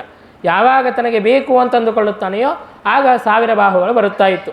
ಆ ನರ್ಮದಾ ನದಿಯಲ್ಲಿ ಇರುವಂತಹ ಸಂದರ್ಭದಲ್ಲಿ ಅಲ್ಲಿ ಕ್ರೀಡಿಸಬೇಕು ಅಂತ ಹೇಳಿಬಿಟ್ಟು ತಾನು 1000 ಬಾಹುಗಳನ್ನು ತೆಗೆದುಕೊಂಡಿದ್ದಾನೆ. ಆ 1000 ಬಾಹುಗಳನ್ನು ತೆಗೆದುಕೊಂಡ್ರೆ ಅದೇನಾಗಬೇಕು, ಒಂದು ಡ್ಯಾಮ್ ಇದ್ದಂತೆ ಆಗಿಬಿಟ್ಟಿದೆ. ಡ್ಯಾಮ್ ಇದ್ದಂತೆ ಆಗಿಬಿಟ್ಟು ರಾವಣ ಅಲ್ಲಿಯೇ ನರ್ಮದಾ ನದಿಯ ಸಮೀಪದಲ್ಲಿ ಏನೇ ಒಂದು ಬಿಡಾರವನ್ನು ಮಾಡಿಕೊಂಡಿದ್ದ. ಡ್ಯಾಮ್ ಇದ್ದಂತೆ ಕಟ್ಟಿಬಿಟ್ರೆ ಆ ನದಿಯ ನೀರೆಲ್ಲವೂ ಕೂಡ ಆ ರಾವಣನ ಬಿಡಾರದತ್ತಿ ಹೋಗಿದೆ. ಅವನ ಬಿಡಾರವನ್ನೆಲ್ಲವನ್ನು ಕೂಡ ನಾಶ ಮಾಡಿಬಿಟ್ಟಿದೆ. ಆಗ ರಾವಣ ಸಿಟ್ಟಿಗೆ ಬಂದು ಯಾರು ಹೀಗೆ ಮಾಡಿದ್ದಾರೆ ಅಂತ ಆ ಕಾರ್ತವೀರ್ಯಾರ್ಜುನನ ಜೊತೆಗೆ ಯುದ್ಧವನ್ನು ಆಡೋದಕ್ಕಾಗಿ ಅಂತ ಬರುತ್ತಾನೆ. ಕಾರ್ತವೀರ್ಯಾರ್ಜುನ ಅಂತೂ ತಾನು ಬ್ರಹ್ಮದೇವರ ವರದಿಂದಾಗಿ ಅವಧ್ಯ, ಕಾರ್ತವೀರ್ಯಾರ್ಜುನನಿಗಾದರೂ ದತ್ತಾತ್ರೇಯ ರೂಪಿಯಾದಂತಹ ಪರಮಾತ್ಮನ ಒಂದು ಅನುಗ್ರಹವಿದೆ. ಹಾಗಾಗಿ ಕಾರ್ತವೀರ್ಯಾರ್ಜುನ ತಾನು ಅನಾಯಾಸವಾಗಿ ಆ ರಾವಣನನ್ನು ಸೋಲಿಸಿ ಅವನನ್ನು ಕರೆದುಕೊಂಡು ಹೋಗಿ ತನ್ನ ರಾಜ್ಯಕ್ಕೆ ಕರೆದುಕೊಂಡು ಹೋಗಿ ನರ್ತನ ಶಾಲೆಯಲ್ಲಿ ಇಡುತ್ತಾನೆ. ಅಂದರೆ ಸರ್ಕಸ್ನಲ್ಲಿ ಇಟ್ಟು ತಾನು ಬಂದಿ ಮಾಡಿ ಇಡುತ್ತಾನೆ. 6 ತಿಂಗಳ ಕಾಲ ಅಲ್ಲಿಯೇ ರಾವಣನನ್ನು ಇಟ್ಟು ಬಿಡುತ್ತಾನೆ. ಆಗ ಮತ್ತೆ ರಾವಣನ ತಾತಂದಿರಾದಂತಹ ಪುಲಸ್ತ್ಯ ಋಷಿಗಳು ಬಂದು ಬಿಡಿಸ್ಕೊಂಡು ಹೋಗುತ್ತಾರೆ. ಇವನು ಬಹಳ ದುಷ್ಟ, ಇವನನ್ನು ಸಂಹಾರ ಮಾಡೋದಕ್ಕೆ ನಿನಗೆ ಸಾಧ್ಯವಾಗೋದಿಲ್ಲ, ಪರಮಾತ್ಮನೇ ಬಂದು ಸಂಹಾರವನ್ನು ಮಾಡಬೇಕು ಎಂಬುದಾಗಿ ಹೇಳಿದಾಗ ಆಗ ಕಾರ್ತವೀರ್ಯಾರ್ಜುನ ಆ ಪುಲಸ್ತ್ಯ ಋಷಿಗಳ ಮಾತನ್ನು ಕೇಳಿ ಬಿಟ್ಟು ಬಿಡುತ್ತಾನೆ. ಹೀಗೆ ಮತ್ತೊಂದು ಸಂದರ್ಭದಲ್ಲಿ ವಾಲಿಯ ಜೊತೆಗೆ ಯುದ್ಧವನ್ನು ಆಡೋದಕ್ಕಾಗಿ ಅಂತ ಬರುತ್ತಾನೆ. ವಾಲಿಯ ಪರಾಕ್ರಮ ಎಂತಹದ್ದು ಅಂತಂದರೆ, ತಾನು ಪ್ರತಿದಿನ ಸಂಧ್ಯಾವಂದನ ಮಾಡಬೇಕಲ್ಲ. ಸಂಧ್ಯಾವಂದನ ಏನು ಮಾಡಬೇಕಂದ್ರೆ ನಾವೇನು ಮಾಡ್ತೀವಿ, ಒಂದು 4 ಪಾತ್ರೆ ಇಟ್ಕೊಂಡು ಸಂಧ್ಯಾವಂದನ ಮಾಡ್ತೀವಿ. ಆದರೆ ತಾನು ಹಾಗೆ ಸಂಧ್ಯಾವಂದನ ಮಾಡುವವನಲ್ಲ. ತಾನು ಸಂಧ್ಯಾವಂದನವನ್ನು ಮಾಡಬೇಕು ಅಂತಂದರೆ ಒಂದೊಂದು ಅರ್ಘ್ಯವನ್ನು ಕೂಡ ಒಂದೊಂದು ಸಮುದ್ರದಲ್ಲಿ ಕೊಡುತ್ತಾ ಇದ್ದ. ಹೀಗೆ 4 ಸಮುದ್ರಗಳಲ್ಲಿ ತಾನು ಸಂಧ್ಯಾವಂದನೆಯನ್ನು ಮಾಡುತ್ತಾ ಇದ್ದ. ಅಂತಹ ಮಹಾಪರಾಕ್ರಮಿಯಾದ, ಇಲ್ಲೊಂದು ಅರ್ಘ್ಯವನ್ನು ಕೊಟ್ಟರೆ ಮತ್ತೊಂದು ಅರ್ಘ್ಯವನ್ನು ಕೊಡೋದಕ್ಕಾಗಿ ಮತ್ತೊಂದು ಸಮುದ್ರಕ್ಕೆ ಹಾರುತ್ತಾ ಇದ್ದ. ಅಂತಹ ಮಹಾಪರಾಕ್ರಮಿ ವಾಲಿ. ತಾನು ಕಿಷ್ಕಿಂಧ ರಾಜ್ಯದ ರಾಜನಾಗಿದ್ದ. ಆ ವಾಲಿಯು ತಾನು ಸಂಧ್ಯಾವಂದನವನ್ನು ಮಾಡೋದಕ್ಕಾಗಿ ಅಂತ ಹೇಳಿಬಿಟ್ಟು ದಕ್ಷಿಣ ಸಮುದ್ರದ ತೀರಕ್ಕೆ ಬಂದಾಗ ಆಗ ರಾವಣ ತನ್ನ ಜೊತೆಗೆ ಯುದ್ಧಕ್ಕೆ ಅಂತ ಬರುತ್ತಾನೆ. ಆಗ ಯುದ್ಧಕ್ಕೆ ಅಂತ ಬಂದಾಗ ವಾಲಿಯು ಆ ರಾವಣನನ್ನು ತನ್ನ ಕೊಂಕಳಲ್ಲಿ ಇಟ್ಟುಕೊಂಡು ಬೇರೆ ಸಮುದ್ರಗಳಿಗೂ ಹೋಗಿ ಸಂಧ್ಯಾವಂದನೆಯನ್ನು ಮುಗಿಸಿಕೊಂಡು ತಾನು ತನ್ನ ಕಿಷ್ಕಿಂಧ ರಾಜ್ಯಕ್ಕೆ ಹೋಗಿ ಅಲ್ಲಿ ರಾವಣನನ್ನು ಮೋಚನೆ ಮಾಡುತ್ತಾನೆ. ರಾವಣಿಗಂತೂ ಬಹಳ ಭಯವಾಗುತ್ತದೆ, ಸಂಭ್ರಾಂತನಾಗುತ್ತಾನೆ, ಆಶ್ಚರ್ಯಪಡುತ್ತಾನೆ, ಇದೇಂತಹ ಪರಾಕ್ರಮ ಅಂತ. ಇಂತಹ ಪರಾಕ್ರಮಿಯಾದವನ ಜೊತೆಗೆ ನಾನು ವಿರೋಧವನ್ನು ಮಾಡೋದು ಬೇಡ ಅಂತ ಹೇಳಿಬಿಟ್ಟು ಆ ವಾಲಿಯ ಜೊತೆಗೆ ಮೈತ್ರಿಯನ್ನು ಮಾಡಿಕೊಂಡು ಬಿಡುತ್ತಾನೆ. ಮತ್ತೊಂದು ಸಂದರ್ಭದಲ್ಲಿ ಆ ರಾವಣ ತಾನು ಸುತಲ ಲೋಕಕ್ಕೆ ಹೋಗುತ್ತಾನೆ. ಅಲ್ಲಿ ಬಲಿಚಕ್ರವರ್ತಿ ಇರುತ್ತಾನೆ. ಆ ಬಲಿಚಕ್ರವರ್ತಿಯ ಜೊತೆಗೆ ಯುದ್ಧವನ್ನು ಆಡಬೇಕು ಅಂತ ಹೇಳಿಬಿಟ್ಟು ಸುತಲ ಲೋಕಕ್ಕೆ ಹೋಗುತ್ತಾನೆ. ಆದರೆ ಬಲಿಚಕ್ರವರ್ತಿಯ ದ್ವಾರಪಾಲಕನಾಗಿ ಸಾಕ್ಷಾತ್ತು ಪರಮಾತ್ಮನೇ ನಿಂತಿರುತ್ತಾನೆ. ಹಾಗಾಗಿ ಪರಮಾತ್ಮ ತಾನು ಕೇವಲ ತನ್ನ ಪಾದಗಳಿಂದಾಗಿ ಸ್ಪರ್ಶ ಮಾಡುತ್ತಾನೆ ಅಷ್ಟೇ. ತಾನು ಎಷ್ಟೋ ಯೋಜನ ದೂರದಲ್ಲಿ ಹೋಗಿ ತಾನು ಆ ಸೋಲನ್ನು ಹೊಂದುತ್ತಾನೆ. ಹೀಗೆ ಆ ಬಲಿಚಕ್ರವರ್ತಿಯನ್ನು ತನಗೆ ಏನೂ ಕೂಡ ಮಾಡಲಿಕ್ಕೆ ಆಗೋದಿಲ್ಲ. ಮತ್ತೊಂದು ಸಲ ತಾನು ಕಪಿಲರೂಪಿಯಾದಂತಹ ಪರಮಾತ್ಮನ ಜೊತೆಗೆ ಯುದ್ಧಕ್ಕೆ ಅಂತ ಬರುತ್ತಾನೆ. ಆಗ ಕಪಿಲರೂಪಿಯಾದಂತಹ ಪರಮಾತ್ಮ ಕೇವಲ ತನ್ನ ಮುಷ್ಟಿಯಿಂದಾಗಿ ಬಹಳ ನಿಧಾನವಾಗಿ ಪ್ರಹಾರವನ್ನು ಮಾಡುತ್ತಾನೆ. ಈಗ ಸಣ್ಣ ಮಕ್ಕಳಿಗೆ ಸುಮ್ಮನೆ ಹೊಡೆದಂತೆ ಮಾಡುತ್ತೇವೆ ನೋಡಿ, ಹಾಗೆ ತಾನು ಮಾಡಿದರೂ ಕೂಡ ಆ ರಾವಣ ತಾನು ಭ್ರಾಂತನಾಗಿ ತಾನು ಸೋತು ಮೂರ್ಛೆಗೊಂಡು ತಾನು ಕೆಳಗೆ ಬಿದ್ದಿದ್ದಾನೆ. ಹೀಗೆ ಕಪಿಲರೂಪಿಯಾದಂತಹ ಪರಮಾತ್ಮನಿಂದಲೂ ಕೂಡ ತಾನು ಪರಾಭವವನ್ನುಗೊಂಡಿದ್ದಾನೆ. ಮತ್ತೊಂದು ಸಲ ತಾನು ವಾಯುದೇವರ ಜೊತೆಗೆ ಯುದ್ಧಕ್ಕೆ ಅಂತ ಹೋಗುತ್ತಾನೆ. ವಾಯುದೇವರು ತಾವು ಏನು ಮಾಡ್ತಾರೆ ಅಂತಂದರೆ, 3 ಕೋಟಿ ರೂಪಗಳನ್ನು 3 crores ರೂಪಗಳನ್ನು ಧಾರಣೆ ಮಾಡಿ ತನ್ನ ಜೊತೆಗೆ ಯುದ್ಧವನ್ನು ಮಾಡಿ ಅವನನ್ನು ಸೋಲಿಸಿಬಿಡುತ್ತಾರೆ. ಸಂಹಾರ ಮಾಡುವಂತಹ ಶಕ್ತಿ ಇದ್ದರೂ ಕೂಡ ಅದು ಪರಮಾತ್ಮನೇ ಸಂಹಾರ ಮಾಡಬೇಕು ಅಂತ ತಾನು ವಾಯುದೇವರು ಬಿಟ್ಟು ಬಿಡುತ್ತಾರೆ. ಹೀಗೆ ಎಲ್ಲರನ್ನೂ ಕೂಡ ಗೆದ್ದಿದ್ರೂ ಕೂಡ ಕೆಲವು ಜನರ ಮಾತ್ರ ತಾನು ಕೆಲವು ಜನರು ಮಾತ್ರ ಅವನನ್ನು ಪರಾಭವಗೊಳಿಸಿದ್ದಾರೆ. ಕಾರ್ತವೀರ್ಯಾರ್ಜುನ, ವಾಲಿ ಮತ್ತು ಕಪಿಲರೂಪಿಯಾದಂತಹ ಪರಮಾತ್ಮ ಮತ್ತು ವಾಯುದೇವರು ಇವರು ಮಾತ್ರ ಪರಾಭವಗೊಳಿಸಿದ್ದಾರೆ. ಆದರೆ ಮತ್ತೆ ವಿಶೇಷವೇನು ಅಂತಂದರೆ ಅದಕ್ಕೆ ಶ್ರೀಮದಾಚಾರ್ಯರು ಒಂದು ವಿಶೇಷವನ್ನು ತಿಳಿಸಿಕೊಡುತ್ತಾರೆ. ಅತಸ್ವಭಾವ ಜೈನೌ ಅಹಂಚ ವಾಯುಶ್ಚ ಎಂಬುದಾಗಿ ಶ್ರೀಮದಾಚಾರ್ಯರು ತಾತ್ಪರ್ಯ ನಿರ್ಣಯದಲ್ಲಿ ಹೇಳುತ್ತಾರೆ. ಕಾರ್ತವೀರ್ಯಾರ್ಜುನ ತಾನು ರಾವಣನನ್ನು ಸೋಲಿಸಿದ. ಯಾಕೆ ಅಂತಂದರೆ ಕಾರ್ತವೀರ್ಯಾರ್ಜುನ ತಾನು ಮನುಷ್ಯನ ರೂಪದಲ್ಲಿ ಇದ್ದಾನೆ. ಹಾಗಾಗಿ ತನ್ನ ವರದಲ್ಲಿ ರಾವಣ ತಾನು ಬೇಡಿರುವಂತಹ ವರದಲ್ಲಿ ಮನುಷ್ಯರಿಂದಾಗಿ ಸೋಲಬಾರದು, ಸಂಹಾರವನ್ನು ಹೊಂದಬಾರದು ಅಂತನ್ನುವಂತಹ ವರವನ್ನು ಬೇಡಿರಲಿಲ್ಲ. ಹಾಗಾಗಿ ಕಾರ್ತವೀರ್ಯಾರ್ಜುನನಿಗೆ ಸೋಲಿಸುವುದಕ್ಕೆ ಸಾಧ್ಯವಾಯಿತು. ಹಾಗೆ ವಾಲಿಯೂ ಕೂಡ ಯಾಕೆ ಸೋಲಿಸಿದ ಅಂತಂದರೆ ತಾನು ಕಪಿಯ ರೂಪದಲ್ಲಿ ಇದ್ದದರಿಂದಾಗಿ ಸೋಲಿಸಲಿಕ್ಕೆ ಸಾಧ್ಯವಾಯಿತು.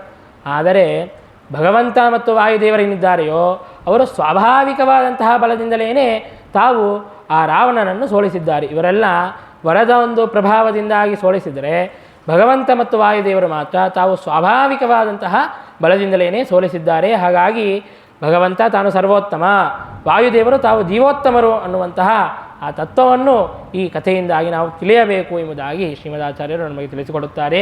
ಹೀಗೆ ರಾವಣ ಎಲ್ಲ ಲೋಕಕ್ಕೂ ಕೂಡ ಪೀಡೆಯನ್ನು ಉಂಟು ಮಾಡುತ್ತಾ ಇದ್ದಾನೆ. ಆ ರಾವಣನ ಕಿಂಕರರೆಲ್ಲರೂ ಕೂಡ ಈ ವನಗಳಲ್ಲಿ ಸಂಚಾರ ಮಾಡುತ್ತಾ ತಾವು ಅನೇಕ ಋಷಿಮುನಿಗಳಿಗೆ ಪೀಡೆಯನ್ನು ಕೊಡುತ್ತಾ ಇದ್ದಾರೆ. ಈಗ ಬೇರೆ ದೇಶದ ಟೆರರಿಸ್ಟ್ ಅವರೆಲ್ಲ ಬಂದು ದೇಶದಲ್ಲಿ ಹೆಂಗೆ ಪೀಡೆಯನ್ನು ಉಂಟು ಮಾಡಬೇಕು ಹಾಗೆ ಅವರೆಲ್ಲರೂ ಕೂಡ ರಾವಣನ ಕಿಂಕರರು ಇಲ್ಲಿ ದಂಡಕಾರಣ್ಯದಲ್ಲಿ ಚಿತ್ರಕೂಟ ಪರ್ವತದ ಹತ್ತಿರ ಬಂದು ಋಷಿಮುನಿಗಳಿಗೆ ತಾವು ಪೀಡೆಯನ್ನು ಉಂಟು ಮಾಡುತ್ತಾ ಇದ್ದಾರೆ.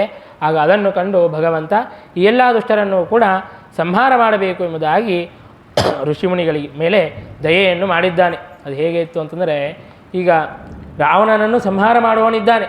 ಆ ರಾವಣ ಸಂಹಾರಕ್ಕೆ ಪೂರ್ವರಂಗದಂತೆ ಇದನ್ನು ಆ ಎಲ್ಲ ದುಷ್ಟರ ಸಂಹಾರ ಮಾಡೋದಕ್ಕಾಗಿ ಅಂತ ತಾನು ನಿಶ್ಚಯ ಮಾಡಿದ್ದಾನೆ. ಈಗ ಹೊಸ ಬ್ಯಾಟ್ಸ್ಮನ್ ಯಾರಾದರೂ ಕ್ರೀಸ್ನಲ್ಲಿ ಬಂದರು ಅಂತಂದರೆ ಒಮ್ಮಿಂದೊಮ್ಮೆ ಬ್ಯಾಟಿಂಗೇ ಸ್ಟಾರ್ಟ್ ಮಾಡೋದಿಲ್ಲ.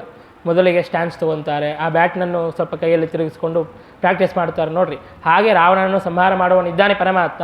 ಅದಕ್ಕೆ ಪೂರ್ವಭಾವಿಯಾಗಿ ಎಲ್ಲ ಸಣ್ಣ ಪುಟ್ಟ ದೈತ್ಯರನ್ನು ಸಂಹಾರ ಮಾಡೋದಕ್ಕಾಗಿ ಅಂತ ನಿಶ್ಚಯವನ್ನು ಮಾಡಿದ್ದಾನೆ.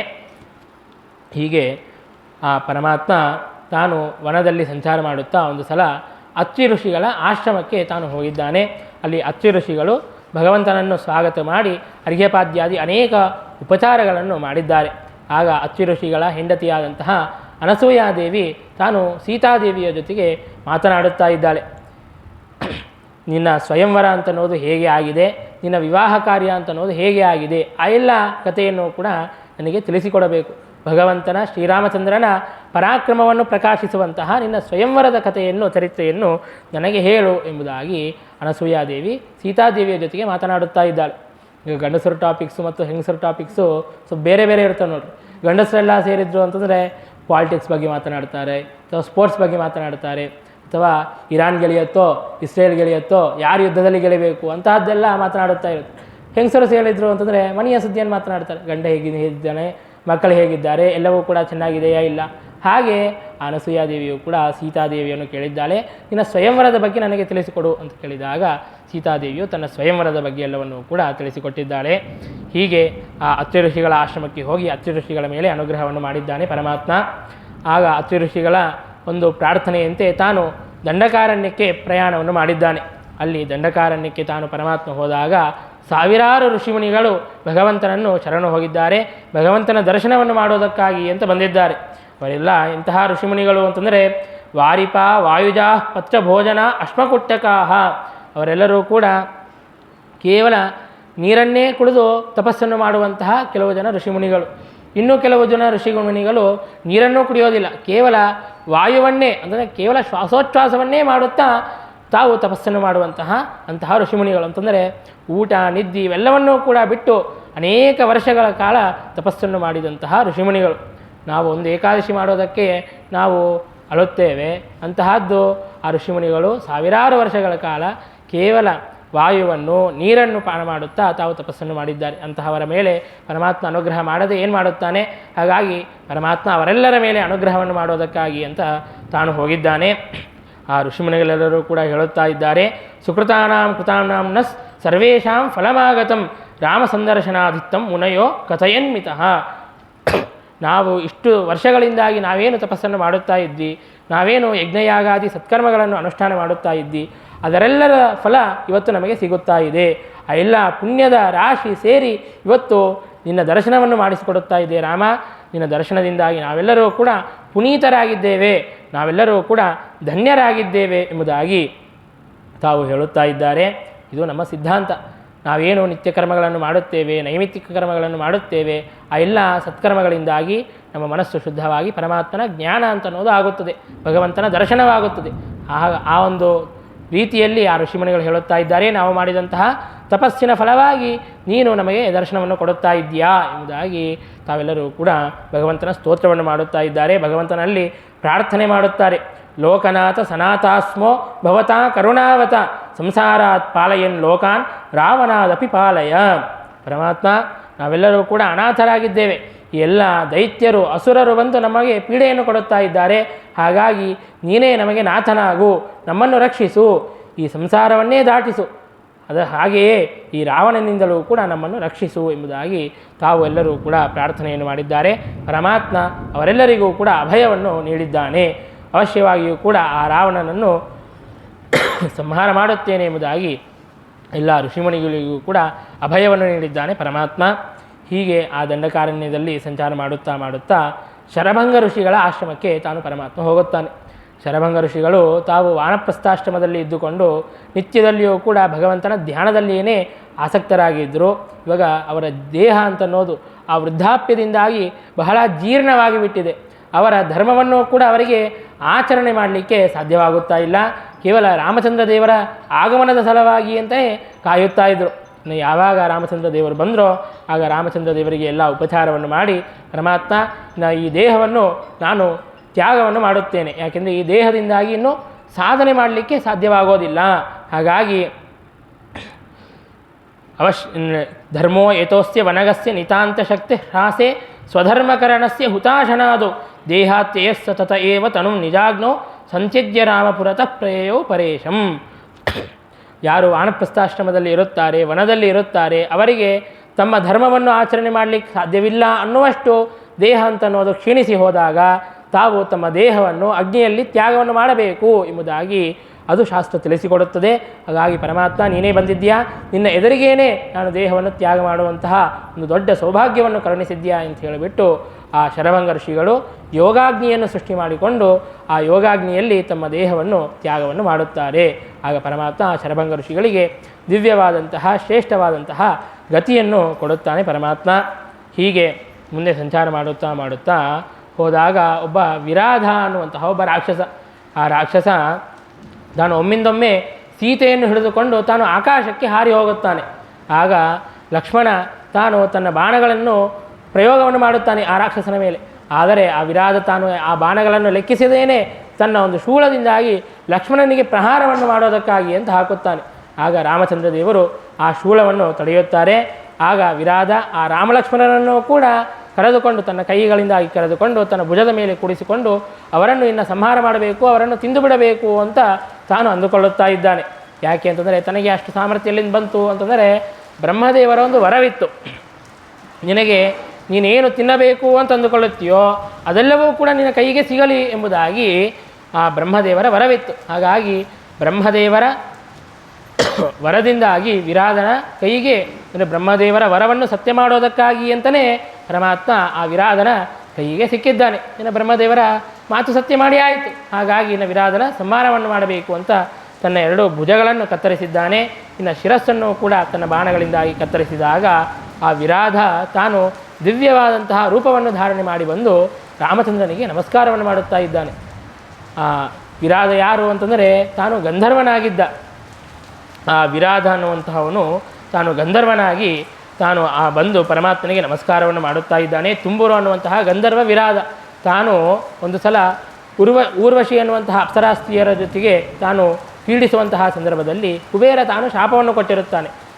ಅಪ್ಸರಾ ಸ್ತ್ರೀಯರು ಕೇವಲ ದೇವತೆಗಳಿಗೆ ಪರಿಮಿತರಾದವರು, ಹಾಗಾಗಿ ನೀವು ಭೋಗಿಸಬಾರದು, ಹಾಗಾಗಿ ನೀನು ಭೋಗಿಸಿದ್ದರಿಂದಾಗಿ ನೀನು ರಾಕ್ಷಸನಾಗಿ ಹುಟ್ಟು ಎಂಬುದಾಗಿ ಶಾಪವನ್ನು ಕೊಟ್ಟಿದ್ದರಿಂದಾಗಿ ವಿರಾಧನಾಗಿ ಹುಟ್ಟಿರುತ್ತಾನೆ ಆ ಗಂಧರ್ವನನ್ನು ಶಾಪದಿಂದಾಗಿ ಮೋಚನೆ ಮಾಡುತ್ತಾನೆ ಪರಮಾತ್ಮ. ಹೀಗೆ ಆ ಗಂಧರ್ವನಿಗೆ ಉತ್ತಮವಾದಂತಹ ಗತಿಯನ್ನು ಕೊಡುತ್ತಾನೆ.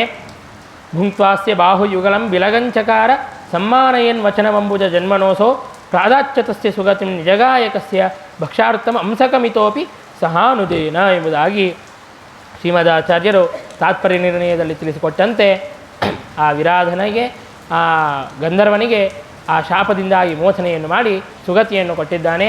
ಆಗ ಅವನ ದೇಹ ಏನಿತ್ತೋ ವಿರಾಧನ ದೇಹ, ಆ ದೇಹವನ್ನು ಭೂಮಿಯಲ್ಲಿ ಹಾಕಿ ಆ ಭೂಮಿಯಲ್ಲಿ ಮುಚ್ಚಿಬಿಡೋದಕ್ಕಾಗಿ ಲಕ್ಷ್ಮಣನಿಗೆ ಆದೇಶವನ್ನು ಮಾಡಿದ್ದಾನೆ ಪರಮಾತ್ಮ.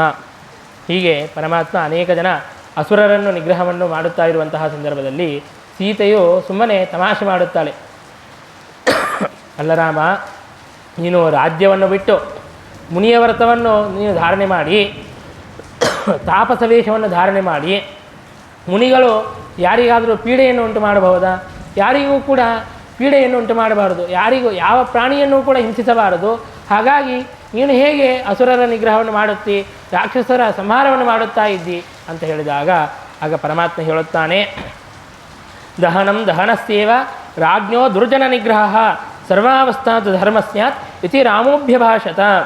ಈಗ ಅಗ್ನಿಯ ಸ್ವಭಾವವೇನು? ಎಲ್ಲವನ್ನೂ ಕೂಡ ಸುಡೋದು ಅಗ್ನಿಯ ಸ್ವಭಾವ. ಹಾಗಾಗಿ ಯಾವುದು ಬಂದರೂ ಕೂಡ ಅಗ್ನಿ ಹೇಗೆ ಸುಡುತ್ತದೆಯೋ ಹಾಗೆ ರಾಜನ ಕರ್ತವ್ಯವೇನು ಅಂತಂದರೆ, ತಾನು ಯಾವುದೇ ಅವಸ್ಥೆಯಲ್ಲಿ ಇರಲಿ, ತಾನು ವನದಲ್ಲೇ ಇರಲಿ, ರಾಜ್ಯದಲ್ಲೇ ಇರಲಿ, ತಾನು ಮುನಿವೇಷವನ್ನೇ ಧಾರಣೆ ಮಾಡಿರಲಿ, ರಾಜನ ವೇಷವನ್ನೇ ಧಾರಣೆ ಮಾಡಿರಲಿ, ಅಸುರರ ನಿಗ್ರಹವನ್ನು ಮಾಡೋದು ರಾಜನ ಪರಮ ಕರ್ತವ್ಯ. ಹಾಗಾಗಿ ನಾನು ಅಸುರರ ನಿಗ್ರಹವನ್ನು ಮಾಡೋದು ಇದು ಅತ್ಯಂತ ಧರ್ಮವಾಗಿದೆ ಎಂಬುದಾಗಿ ಪರಮಾತ್ಮ ತಾನು ತಿಳಿಸಿಕೊಡುತ್ತಾನೆ. ಸೀತೆಗೆ ಎಲ್ಲವೂ ಕೂಡ ಗೊತ್ತಿತ್ತು, ಹಾಗಿದ್ದರೂ ಕೂಡ ಎಲ್ಲ ಸಜ್ಜನರಿಗೂ ಕೂಡ ತಿಳಿಸಿಕೊಡೋದಕ್ಕಾಗಿ ಅಂತ ಸೀತೆಯು ಆ ರೀತಿಯಾಗಿ ಹಾಸ್ಯವನ್ನು ಮಾಡುತ್ತಾ ಕೇಳಿದಾಗ ಪರಮಾತ್ಮ ಆ ಧರ್ಮವನ್ನು ತಿಳಿಸಿಕೊಟ್ಟಿದ್ದಾನೆ. ಇನ್ನೊಂದು ಸಲ ಪರಮಾತ್ಮ ತಾನು ಸಂಚಾರ ಮಾಡುತ್ತಾ ಅಗಸ್ತ್ಯ ಋಷಿಗಳ ತಮ್ಮನ ಆಶ್ರಮ, ಆ ಅಗಸ್ತ್ಯ ಋಷಿಗಳ ತಮ್ಮನ ಆಶ್ರಮಕ್ಕೆ ಬರುತ್ತಾರೆ. ಅಲ್ಲಿ ಬಂದು ಅಗಸ್ತ್ಯ ಋಷಿಗಳ ಒಂದು ತಪಸ್ಸಿನ ಬಗ್ಗೆ ಲಕ್ಷ್ಮಣನಿಗೆ ಹಾಗೂ ಆ ಅಗಸ್ತ್ಯ ಋಷಿಗಳ ತಮ್ಮನಿಗೆ ತಿಳಿಸಿಕೊಡುತ್ತಾರೆ. ಅಗಸ್ತ್ಯ ಋಷಿಗಳ ತಪಸ್ಸಿನ ಪ್ರಭಾವ ಎಷ್ಟು ಅಂತನ್ನೋದನ್ನು ತಿಳಿಸಿಕೊಡುತ್ತಾರೆ. ವಾತಾಪಿ ಮತ್ತು ಇಲ್ವಲ ಎಂಬುದಾಗಿ ಇಬ್ಬರು ರಾಕ್ಷಸರು. ಆ ಇಲ್ವಲ ಅನ್ನುವಂತಹ ರಾಕ್ಷಸ ತಾನೇನು ಮಾಡ್ತಿದ್ದ ಅಂತಂದರೆ, ತನ್ನ ಮಾಯಾಶಕ್ತಿಯಿಂದಾಗಿ ವಾತಾಪಿಯನ್ನು ಒಂದು ಮೇಕೆಯ ರೂಪದಲ್ಲಿ ತಾನು ಮಾಡಿ ತಾನು ಅಡಿಗೆಯನ್ನು ಮಾಡುತ್ತಾ ಇದ್ದ. ಆ ಮೇಕೆಯನ್ನು ಸಂಹಾರ ಮಾಡಿ ಅಡಿಗೆಯನ್ನು ಮಾಡುತ್ತಾ ಇದ್ದ. ಅಡಿಗೆಯನ್ನು ಮಾಡಿ ಶ್ರಾದ್ದದ ಊಟಕ್ಕಾಗಿ ಅಂತ ಹೇಳಿಬಿಟ್ಟು ಬ್ರಾಹ್ಮಣರನ್ನು ಕರೆಯುತ್ತಾ ಇದ್ದ. ಶ್ರಾದ್ದದಲ್ಲಿ ಮಾಂಸದ ಭೋಜನವನ್ನು ಮಾಡಬೇಕು ಅಂತನ್ನೋದು ಪೂರ್ವಯುಗಗಳ ಒಂದು ಧರ್ಮ. ಈಗ ಆ ಮಾಂಸದ ಜಾಗದಲ್ಲಿ ನಾವು ಉದ್ದಿನ ಬೇಳೆಯನ್ನು ಸ್ವೀಕಾರ ಮಾಡುತ್ತೇವೆ. ಹಾಗಾಗಿ ಆಗ ಮಾಂಸವನ್ನೇ ತಿನ್ನುತ್ತಾ ಇದ್ದರು. ಹಾಗಾಗಿ ಬ್ರಾಹ್ಮಣರಿಗೆ ಊಟಕ್ಕೆ ಕರೆಯೋದು. ಆ ವಾತಾಪಿ ತಾನು ಆ ಮೇಕೆಯ ರೂಪದಲ್ಲಿ ಬರುತ್ತಾ ಇದ್ದ. ಆ ಮೇಕೆಯನ್ನೇ ತಾನು ಕೊಂದು ತಾನು ಅಡಿಗೆಯನ್ನು ಮಾಡುತ್ತಾ ಇದ್ದ. ಬ್ರಾಹ್ಮಣರು ತಿಂದ ಮೇಲೆ ವಾತಾಪಿಯನ್ನು ಹೊರಗೆ ಬಾ ಅಂತ ಕರೆದ ಮೇಲೆ ಆ ಬ್ರಾಹ್ಮಣರ ಹೊಟ್ಟೆಯನ್ನು ಸೀಳಿಕೊಂಡು ಆ ವಾತಾಪಿ ಬರುತ್ತಾ ಇದ್ದ. ಹೀಗೆ ಎಲ್ಲ ಬ್ರಾಹ್ಮಣರ ಸಂಹಾರವನ್ನು ಮಾಡುತ್ತಾ ಇದ್ದ ಆ ಇಲ್ವಲ ಮತ್ತು ವಾತಾಪಿ ಎನ್ನುವವರು. ಒಂದು ಸಲ ಅಗಸ್ತ್ಯ ಋಷಿಗಳು ಬಂದಿದ್ದಾರೆ. ಅಗಸ್ತ್ಯ ಋಷಿಗಳನ್ನು ಕೂಡ ಹೀಗೆ ಶ್ರಾದ್ದದ ಭೋಜನಕ್ಕೆ ಅಂತ ಕರೆದಿದ್ದಾರೆ. ಅಗಸ್ತ್ಯ ಋಷಿಗಳು ತಾವು ಭೋಜನವನ್ನು ಮಾಡಿದ್ದಾರೆ. ಭೋಜನವನ್ನು ಮಾಡಿ ವಾತಾಪಿ ಜೀರ್ಣೋಭವ ಅಂತ ಅಂದುಬಿಟ್ಟಿದ್ದಾರೆ ಅಷ್ಟೇ. ಆ ವಾತಾಪಿಯು ತಾನು ಜೀರ್ಣವಾಗಿ ತಾನು ಮರಣವನ್ನು ಹೊಂದಿದ್ದಾನೆ. ಇಲ್ವಲ ಎಷ್ಟು ಸಲ ಕರೆದರೂ ಕೂಡ ವಾತಾಪಿ ಹೊರಗೆ ಬಾ ಅಂತ ಎಷ್ಟು ಸಲ ಕರೆದರೂ ಕೂಡ ವಾತಾಪಿ ಬರುತ್ತಾನೆ ಇಲ್ಲ. ಅಗಸ್ತ್ಯ ಋಷಿಗಳು ಹೇಳಿದ್ರು ಆ ವಾತಾಪಿಯನ್ನು ಮರಣವನ್ನು ಹೊಂದಿದ್ದಾನೆ ಅಂತ ಹೇಳಿದಾಗ ಆಗ ಇಲ್ವಲನಿಗೆ ಸಿಟ್ಟು ಬಂದು ತಾನು ಅಗಸ್ತ್ಯ ಋಷಿಗಳ ಮೇಲೆ ತಾನು ಯುದ್ಧಕ್ಕೆ ಅಂತ ಬಂದಾಗ, ಅಗಸ್ತ್ಯ ಋಷಿಗಳನ್ನು ಕೂಡ ಸಂಹಾರ ಮಾಡೋದಕ್ಕಾಗಿ ಅಂತ ಬಂದಾಗ ಆ ಇಲ್ವಲನನ್ನು ತಮ್ಮ ದೃಷ್ಟಿಯ ತಮ್ಮ ಕಣ್ಣಿನ ತೇಜಸ್ಸಿನಿಂದಲೇ ತಾವು ಸಂಹಾರವನ್ನು ಮಾಡಿದ್ದಾರೆ. ಹೀಗೆ ಅಗಸ್ತ್ಯ ಋಷಿಗಳ ತಪಸ್ಸಿನ ಪ್ರಭಾವವಿದೆ ಎಂಬುದಾಗಿ ತಪಸ್ಸಿನ ಸಾಮರ್ಥ್ಯವನ್ನು ಸ್ವಯಂ ಪರಮಾತ್ಮನೇ ತಾನು ಬೇರೆಯವರಿಗೆ ತಿಳಿಸಿಕೊಡುತ್ತಾನೆ. ಹಾಗಾಗಿ ತಪಸ್ಸನ್ನು ಅವಶ್ಯವಾಗಿಯೂ ಕೂಡ ಎಲ್ಲರೂ ಕೂಡ ಮಾಡಬೇಕು ಅಂತನ್ನೋದನ್ನು ಪರಮಾತ್ಮ ತಾನು ತಿಳಿಸಿಕೊಡುತ್ತಾ ಇದ್ದಾನೆ. ಹೀಗೆ ಪರಮಾತ್ಮ ಮತ್ತೊಂದು ಕಡೆಗೆ ಸಂಚಾರ ಮಾಡುತ್ತಾ ತಾನು ಅಗಸ್ತ್ಯ ಋಷಿಗಳ ಆಶ್ರಮಕ್ಕೆ ಅಂತ ಬಂದಿದ್ದಾನೆ. ಅಗಸ್ತ್ಯ ಋಷಿಗಳ ಆಶ್ರಮಕ್ಕೆ ಬಂದಾಗ ಅಗಸ್ತ್ಯ ಋಷಿಗಳು ಪರಮಾತ್ಮನ ಶಾರ್ಂಗ ಧನುಸ್ಸನ್ನು ಕೊಡುತ್ತಾ ಇದ್ದಾರೆ. ಪರಮಾತ್ಮ ತಾನು ಇಂದ್ರನಿಗೆ ಕೊಟ್ಟಿರುತ್ತಾನೆ, ನಾನು ರಾಮಾವತಾರದಲ್ಲಿ ಬಂದಾಗ ನನಗೆ ಈ ಶಾರ್ಂಗ ಧನುಸ್ಸನ್ನು ಮುಟ್ಟಿಸಬೇಕು ಎಂಬುದಾಗಿ ಪರಮಾತ್ಮ ತಾನು ಕೊಟ್ಟಿರುತ್ತಾನೆ. ಆ ಇಂದ್ರನು ಅಗಸ್ತ್ಯ ಋಷಿಗಳಿಗೆ ಕೊಟ್ಟಿರುತ್ತಾರೆ. ಹಾಗಾಗಿ ಆ ಅಗಸ್ತ್ಯ ಋಷಿಗಳು ಆ ಪರಮಾತ್ಮನ ಧನಸ್ಸನ್ನು ಶಾರ್ಗಧನಸ್ಸನ್ನು ಅಗಸ್ತ್ಯ ಋಷಿಗಳು ಪರಮಾತ್ಮನಿಗೆ ಮುಟ್ಟಿಸುತ್ತಾರೆ. ಆ ಶಾರ್ಗಧನಸ್ಸನ್ನು ಸ್ವೀಕಾರ ಮಾಡಿ ಅಗಸ್ತ್ಯ ಋಷಿಗಳ ಅರ್ಘ್ಯಪಾದ್ಯಾದಿ ಉಪಚಾರವನ್ನು ಮಾಡಿ ಸ್ವೀಕಾರವನ್ನು ಮಾಡಿ ಅಗಸ್ತ್ಯ ಋಷಿಗಳು ತೋರಿಸಿದಂತೆ ಪಂಚವಟಿ ಅನ್ನುವಂತಹ ಕ್ಷೇತ್ರಕ್ಕೆ ಪರಮಾತ್ಮ ತಾನು ಮುಂದಕ್ಕೆ ಪ್ರಯಾಣವನ್ನು ಸಾಗಿಸುತ್ತಾನೆ. ಗೋದಾವರಿ ತೀರ, ಆ ಗೋದಾವರಿ ತೀರದಲ್ಲಿರುವಂತಹ ಪಂಚವಟಿ ಅಂತನ್ನುವಂತಹ ಪ್ರದೇಶಕ್ಕೆ ಪರಮಾತ್ಮ ತಾನು ಬಂದು ಅಲ್ಲಿ ಪರ್ಣಶಾಲೆಯನ್ನು ನಿರ್ಮಾಣವನ್ನು ಮಾಡಿಕೊಂಡು ತಾನು ಅಲ್ಲಿ ಸುಖವಾಗಿ ವಾಸ ಮಾಡುತ್ತಾ ಇರುತ್ತಾನೆ. ಸರಿಯಾಗಿ ಆ ಸಂದರ್ಭದಲ್ಲಿ ಶೂರ್ಪಣಖಿಯು ಬರುತ್ತಾಳೆ. ಆ ಶೂರ್ಪಣಖಿಯು ತನಗೆ ಒಂದು ಪತಿ ಬೇಕು ಎಂಬುದಾಗಿ ಪತಿಯನ್ನು ಹುಡುಕುತ್ತಾ ಪತಿ ನಿಮಾರ್ಗಣ ತತ್ಪರ ಆಸೀತ್, ತನ್ನ ಗಂಡನನ್ನು ಹುಡುಕುತ್ತಾ ತನಗೆ ಯಾರು ಬೇಕೋ ಅವರನ್ನು ಗಂಡನನ್ನಾಗಿ ಸ್ವೀಕಾರ ಮಾಡೋದಕ್ಕಾಗಿ ಅಂತ ತಾನು ಬರುತ್ತಾ ಇದ್ದಾಳೆ. ಯಾಕೆ ಅಂತಂದರೆ, ಒಂದು ಸಲ ರಾವಣ ತಾನು ಯುದ್ಧವನ್ನು ಮಾಡಬೇಕಾದಂತಹ ಸಂದರ್ಭದಲ್ಲಿ ಆ ಶೂರ್ಪಣಖೆಯ ಗಂಡನನ್ನು ಕೂಡ ಪರಪಕ್ಷದವರು ಶತ್ರುಪಕ್ಷದವನು ಅಂತ ತಿಳಿದು ಸಂಹಾರ ಮಾಡಿಬಿಟ್ಟಿರುತ್ತಾನೆ. ಆಗ ರಾವಣ ಆ ಶೂರ್ಪಣಖೆಯನ್ನು ಸಮಾಧಾನಗೊಳಿಸೋದಕ್ಕಾಗಿ ಅಂತ ನೀನು ಈ ಭೂಮಂಡಲದಲ್ಲಿ ಯಾರನ್ನಾದರೂ ಆರಿಸಿಕೊಂಡು ಬಾ, ನಿನಗೆ ಅವನನ್ನು ಕೊಟ್ಟು ವಿವಾಹ ಮಾಡಿಸುತ್ತೇನೆ ಅಂತ ಹೇಳಿರುತ್ತಾನೆ. ಹಾಗಾಗಿ ಆಕಿ ಪತಿಯನ್ನು ಹುಡುಕುತ್ತಾ ಬಂದಿರುತ್ತಾಳೆ. ರಾಮನನ್ನು ನೋಡುತ್ತಾಳೆ. ರಾಮ ತಾನು ಮನ್ಮಥನನ್ನೂ ಮೀರುವಂತಹ ಸೌಂದರ್ಯವನ್ನು ಹೊಂದಿದಂತಹವನು. ಹಾಗಾಗಿ ಆ ರಾಮನ ಒಂದು ರೂಪದಿಂದಾಗಿ ನಾನು ಮೋಹಿತಳಾಗಿ ಆ ರಾಮನನ್ನು ಹೊಂದೋದಕ್ಕಾಗಿ ಅಂತ ಬರುತ್ತಾಳೆ. ಅದು ಹೇಗಿತ್ತು ಅಂತಂದರೆ, ಶ್ರೀಮದಾಚಾರ್ಯರು ಹೇಳುತ್ತಾರೆ, ಈ ಕತ್ತಲು, ಆ ಕತ್ತಲೆಯು ಸೂರ್ಯನನ್ನು ಹೊಂದೋದಕ್ಕಾಗಿ ಅಂತ ಬಂದರೆ ಹೇಗಿರಬೇಕೋ ಹಾಗೆ ಆ ದೃಶ್ಯ ಅಂತ ಅನ್ನೋದು ಇತ್ತು ಎಂಬುದಾಗಿ ಹೇಳುತ್ತಾರೆ. ಆಗ ಶೂರ್ಪಣಖೆ ತಾನು ರಾಮನ ಹತ್ತಿರ ಬಂದಾಗ ರಾಮಚಂದ್ರ ದೇವರು ಹಾಸ್ಯವನ್ನು ಮಾಡುತ್ತಾ ಇದ್ದಾರೆ. ಇಲ್ಲ, ನೀನು ಬಹಳ ಸುಂದರಳಾಗಿದ್ದಿ, ನಿನ್ನಂತಹ ಸುಂದರಳ ಜೊತೆಗೆ ನಾನು ಮಾತನಾಡೋದನ್ನು ನೋಡಿದರೆ ಸೀತೆ ನನಗೆ ಬೈಯುತ್ತಾಳೆ, ನನಗೆ ಮದುವೆ ಆಗಿದೆ, ನನ್ನ ಭಾರ್ಯೆಯೂ ಕೂಡ ಇಲ್ಲೇ ಇದ್ದಾಳೆ, ಹಾಗಾಗಿ ನನ್ನ ಜೊತೆಗೆ ಮಾತನಾಡಿಸಬೇಡ, ಹೋಗು, ನನ್ನ ತಮ್ಮ ಇದ್ದಾನೆ ನೋಡು, ಅವನ ಹೆಂಡತಿ ಇಲ್ಲ, ಅವನ ಜೊತೆಗೆ ನೀನು ಹೋಗಿ ಮಾತನಾಡಿಸು, ಅವನನ್ನು ಮದುವೆ ಮಾಡಿಕೊ ಅಂತ ಲಕ್ಷ್ಮಣನ ಹತ್ತಿರ ಕೊಟ್ಟು ಕಳಿಸಿದ್ದಾನೆ ರಾಮ. ಅಲ್ಲಿ ಲಕ್ಷ್ಮಣನು ಹೇಳುತ್ತಾನೆ, ಇಲ್ಲ, ನಾನು ಕೇವಲ ಅಣ್ಣನ ಸೇವೆಯಲ್ಲೇನೇ ತತ್ಪರನಾಗಿದ್ದೇನೆ, ನಾನು ಬೇರೆಯವರನ್ನು ಮದುವೆ ಮಾಡಿಕೊಳ್ಳೋದಿಲ್ಲ, ಹಾಗಾಗಿ ನೀನು ನನ್ನ ಅಣ್ಣನಾದಂತಹ ರಾಮನ ಹತ್ತಿರನೇ ಹೋಗು ಅಂತ ಲಕ್ಷ್ಮಣ ಕೊಟ್ಟು ಕಳಿಸುತ್ತಾನೆ. ಆಗ ಆಕೆಗೆ ಬಹಳ ಸಿಟ್ಟಿಗೆ ಬರುತ್ತಾಳೆ. ಇನ್ನು ಸೀತೆಯನ್ನೇ ತಿಂದು ಬಿಡುತ್ತೇನೆ ಅಂತ ಬರುತ್ತಾಳೆ. ಆಗ ರಾಮಚಂದ್ರ ದೇವರು ಲಕ್ಷ್ಮಣನಿಗೆ ಆದೇಶವನ್ನು ಮಾಡುತ್ತಾರೆ. ಆಗ ಲಕ್ಷ್ಮಣನು ಆ ಭಗವಂತನ ಒಂದು ಮನೋಗತಿಯನ್ನು ತಿಳಿದುಕೊಂಡು, ಮನಸ್ಸಿನ ಅಭಿಪ್ರಾಯವನ್ನು ತಿಳಿದುಕೊಂಡು ಆಕೆಯ ಮೂಗನ್ನು ಮತ್ತು ಕಿವಿಯನ್ನು ಕತ್ತರಿಸಿ ಬಿಡುತ್ತಾನೆ ಲಕ್ಷ್ಮಣ. ಹೀಗೆ ಅವಳನ್ನು ವಿರೂಪನನ್ನಾಗಿ ಮಾಡಿದ್ದಾನೆ ಲಕ್ಷ್ಮಣ. ಆಗ ಆ ಶೂರ್ಪಣಖಿಯು ಅಳುತ್ತಾ ಅಳುತ್ತಾ ತಾನು ತನ್ನ ಅಣ್ಣ ತಮ್ಮಂದಿರಾದಂತಹ ಕರದೂಷಣರ ಹತ್ತಿರ ಹೋಗುತ್ತಾಳೆ. ಆ ರಾವಣ ಕರದೂಷಣರನ್ನು ಕೂಡ ಕೊಟ್ಟು ಕಳುಹಿಸಿರುತ್ತಾನೆ ಶೂರ್ಪಣಖೆಯ ಜೊತೆಗೆ. ಆ ಶೂರ್ಪಣಖಿಗೆ ಸಹಾಯವನ್ನು ಮಾಡೋದಕ್ಕಾಗಿ ಅಂತ ಕರದೂಷಣರನ್ನು ಕೂಡ ಕೊಟ್ಟು ಕಳುಹಿಸಿರುತ್ತಾನೆ. ಹಾಗಾಗಿ ಕರಣಿಗೆ ಹೋಗಿ ತಾನು ಅಳುತ್ತಾ ಅಳುತ್ತಾ ಕರಣ ಹತ್ತಿರ ಹೋಗುತ್ತಾಳೆ. ಆಗ ಆ ಕರನು ಕೇಳುತ್ತಾನೆ, ಯಾರು ನಿನಗೆ ಪೀಡೆಯನ್ನು ಉಂಟು ಮಾಡಿದ್ದಾರೆ?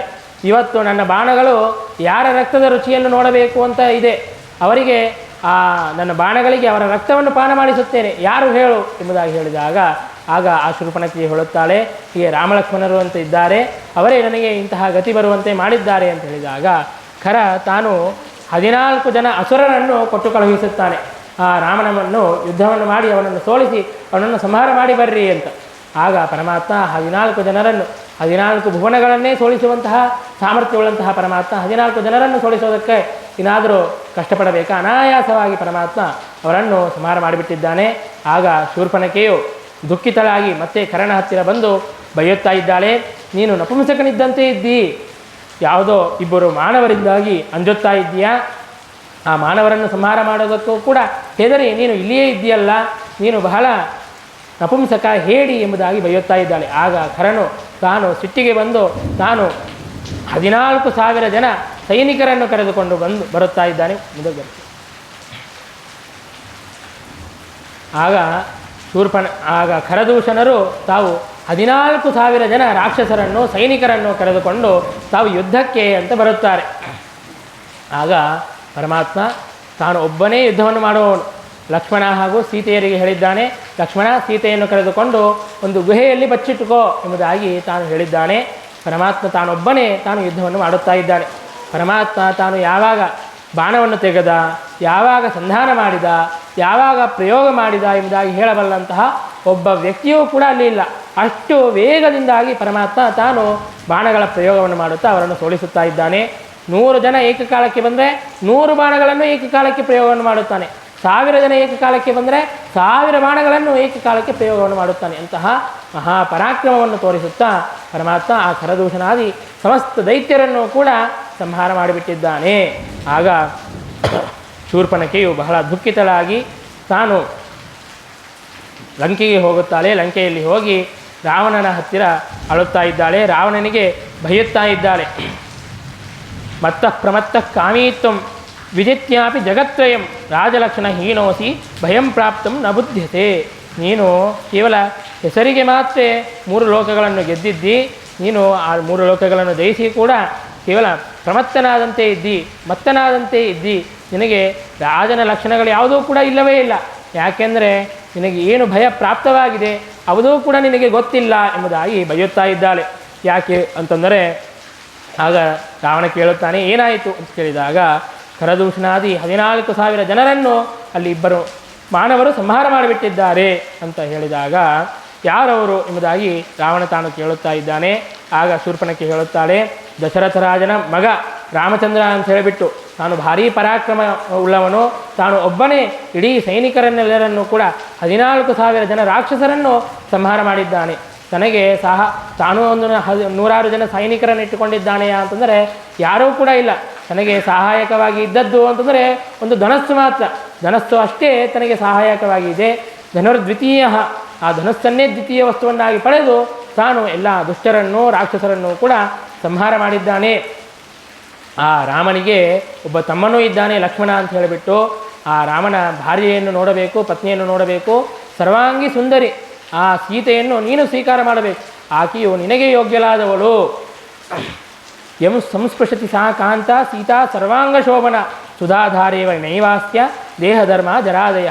ಆ ಸರ್ವಾಂಗಿ ಸುಂದರಿಯಾದಂತಹ ಸೀತಾದೇವಿಯು ಯಾರನ್ನು ಸ್ಪರ್ಶ ಮಾಡುತ್ತಾರೆಯೋ ಅವರಿಗೆ ದೇಹಧರ್ಮಗಳಾದಂತಹ ಜರಾಮರಣಾದಿಗಳೇ ಬರೋದಿಲ್ಲ. ಅಂತಹ ಮಹಾ ಸೌಂದರ್ಯವನ್ನು ಹೊಂದಿದ್ದಾಳೆ. ಹಾಗಾಗಿ ನೀನು ಆ ಸೀತೆಯನ್ನು ಅಪಹಾರ ಮಾಡಿಕೊಂಡು ಬಾ, ಆ ರಾವಣನನ್ನು ಸಂಹಾರ ಮಾಡು ಎಂಬುದಾಗಿ ಆ ಶೂರ್ಪನಖೆಯು ದುಷ್ಟವಾದಂತಹ ಮಾತುಗಳನ್ನೆಲ್ಲವನ್ನು ಕೂಡ ರಾವಣನಿಗೆ ಹೇಳುತ್ತಾ ಇದ್ದಾಳೆ.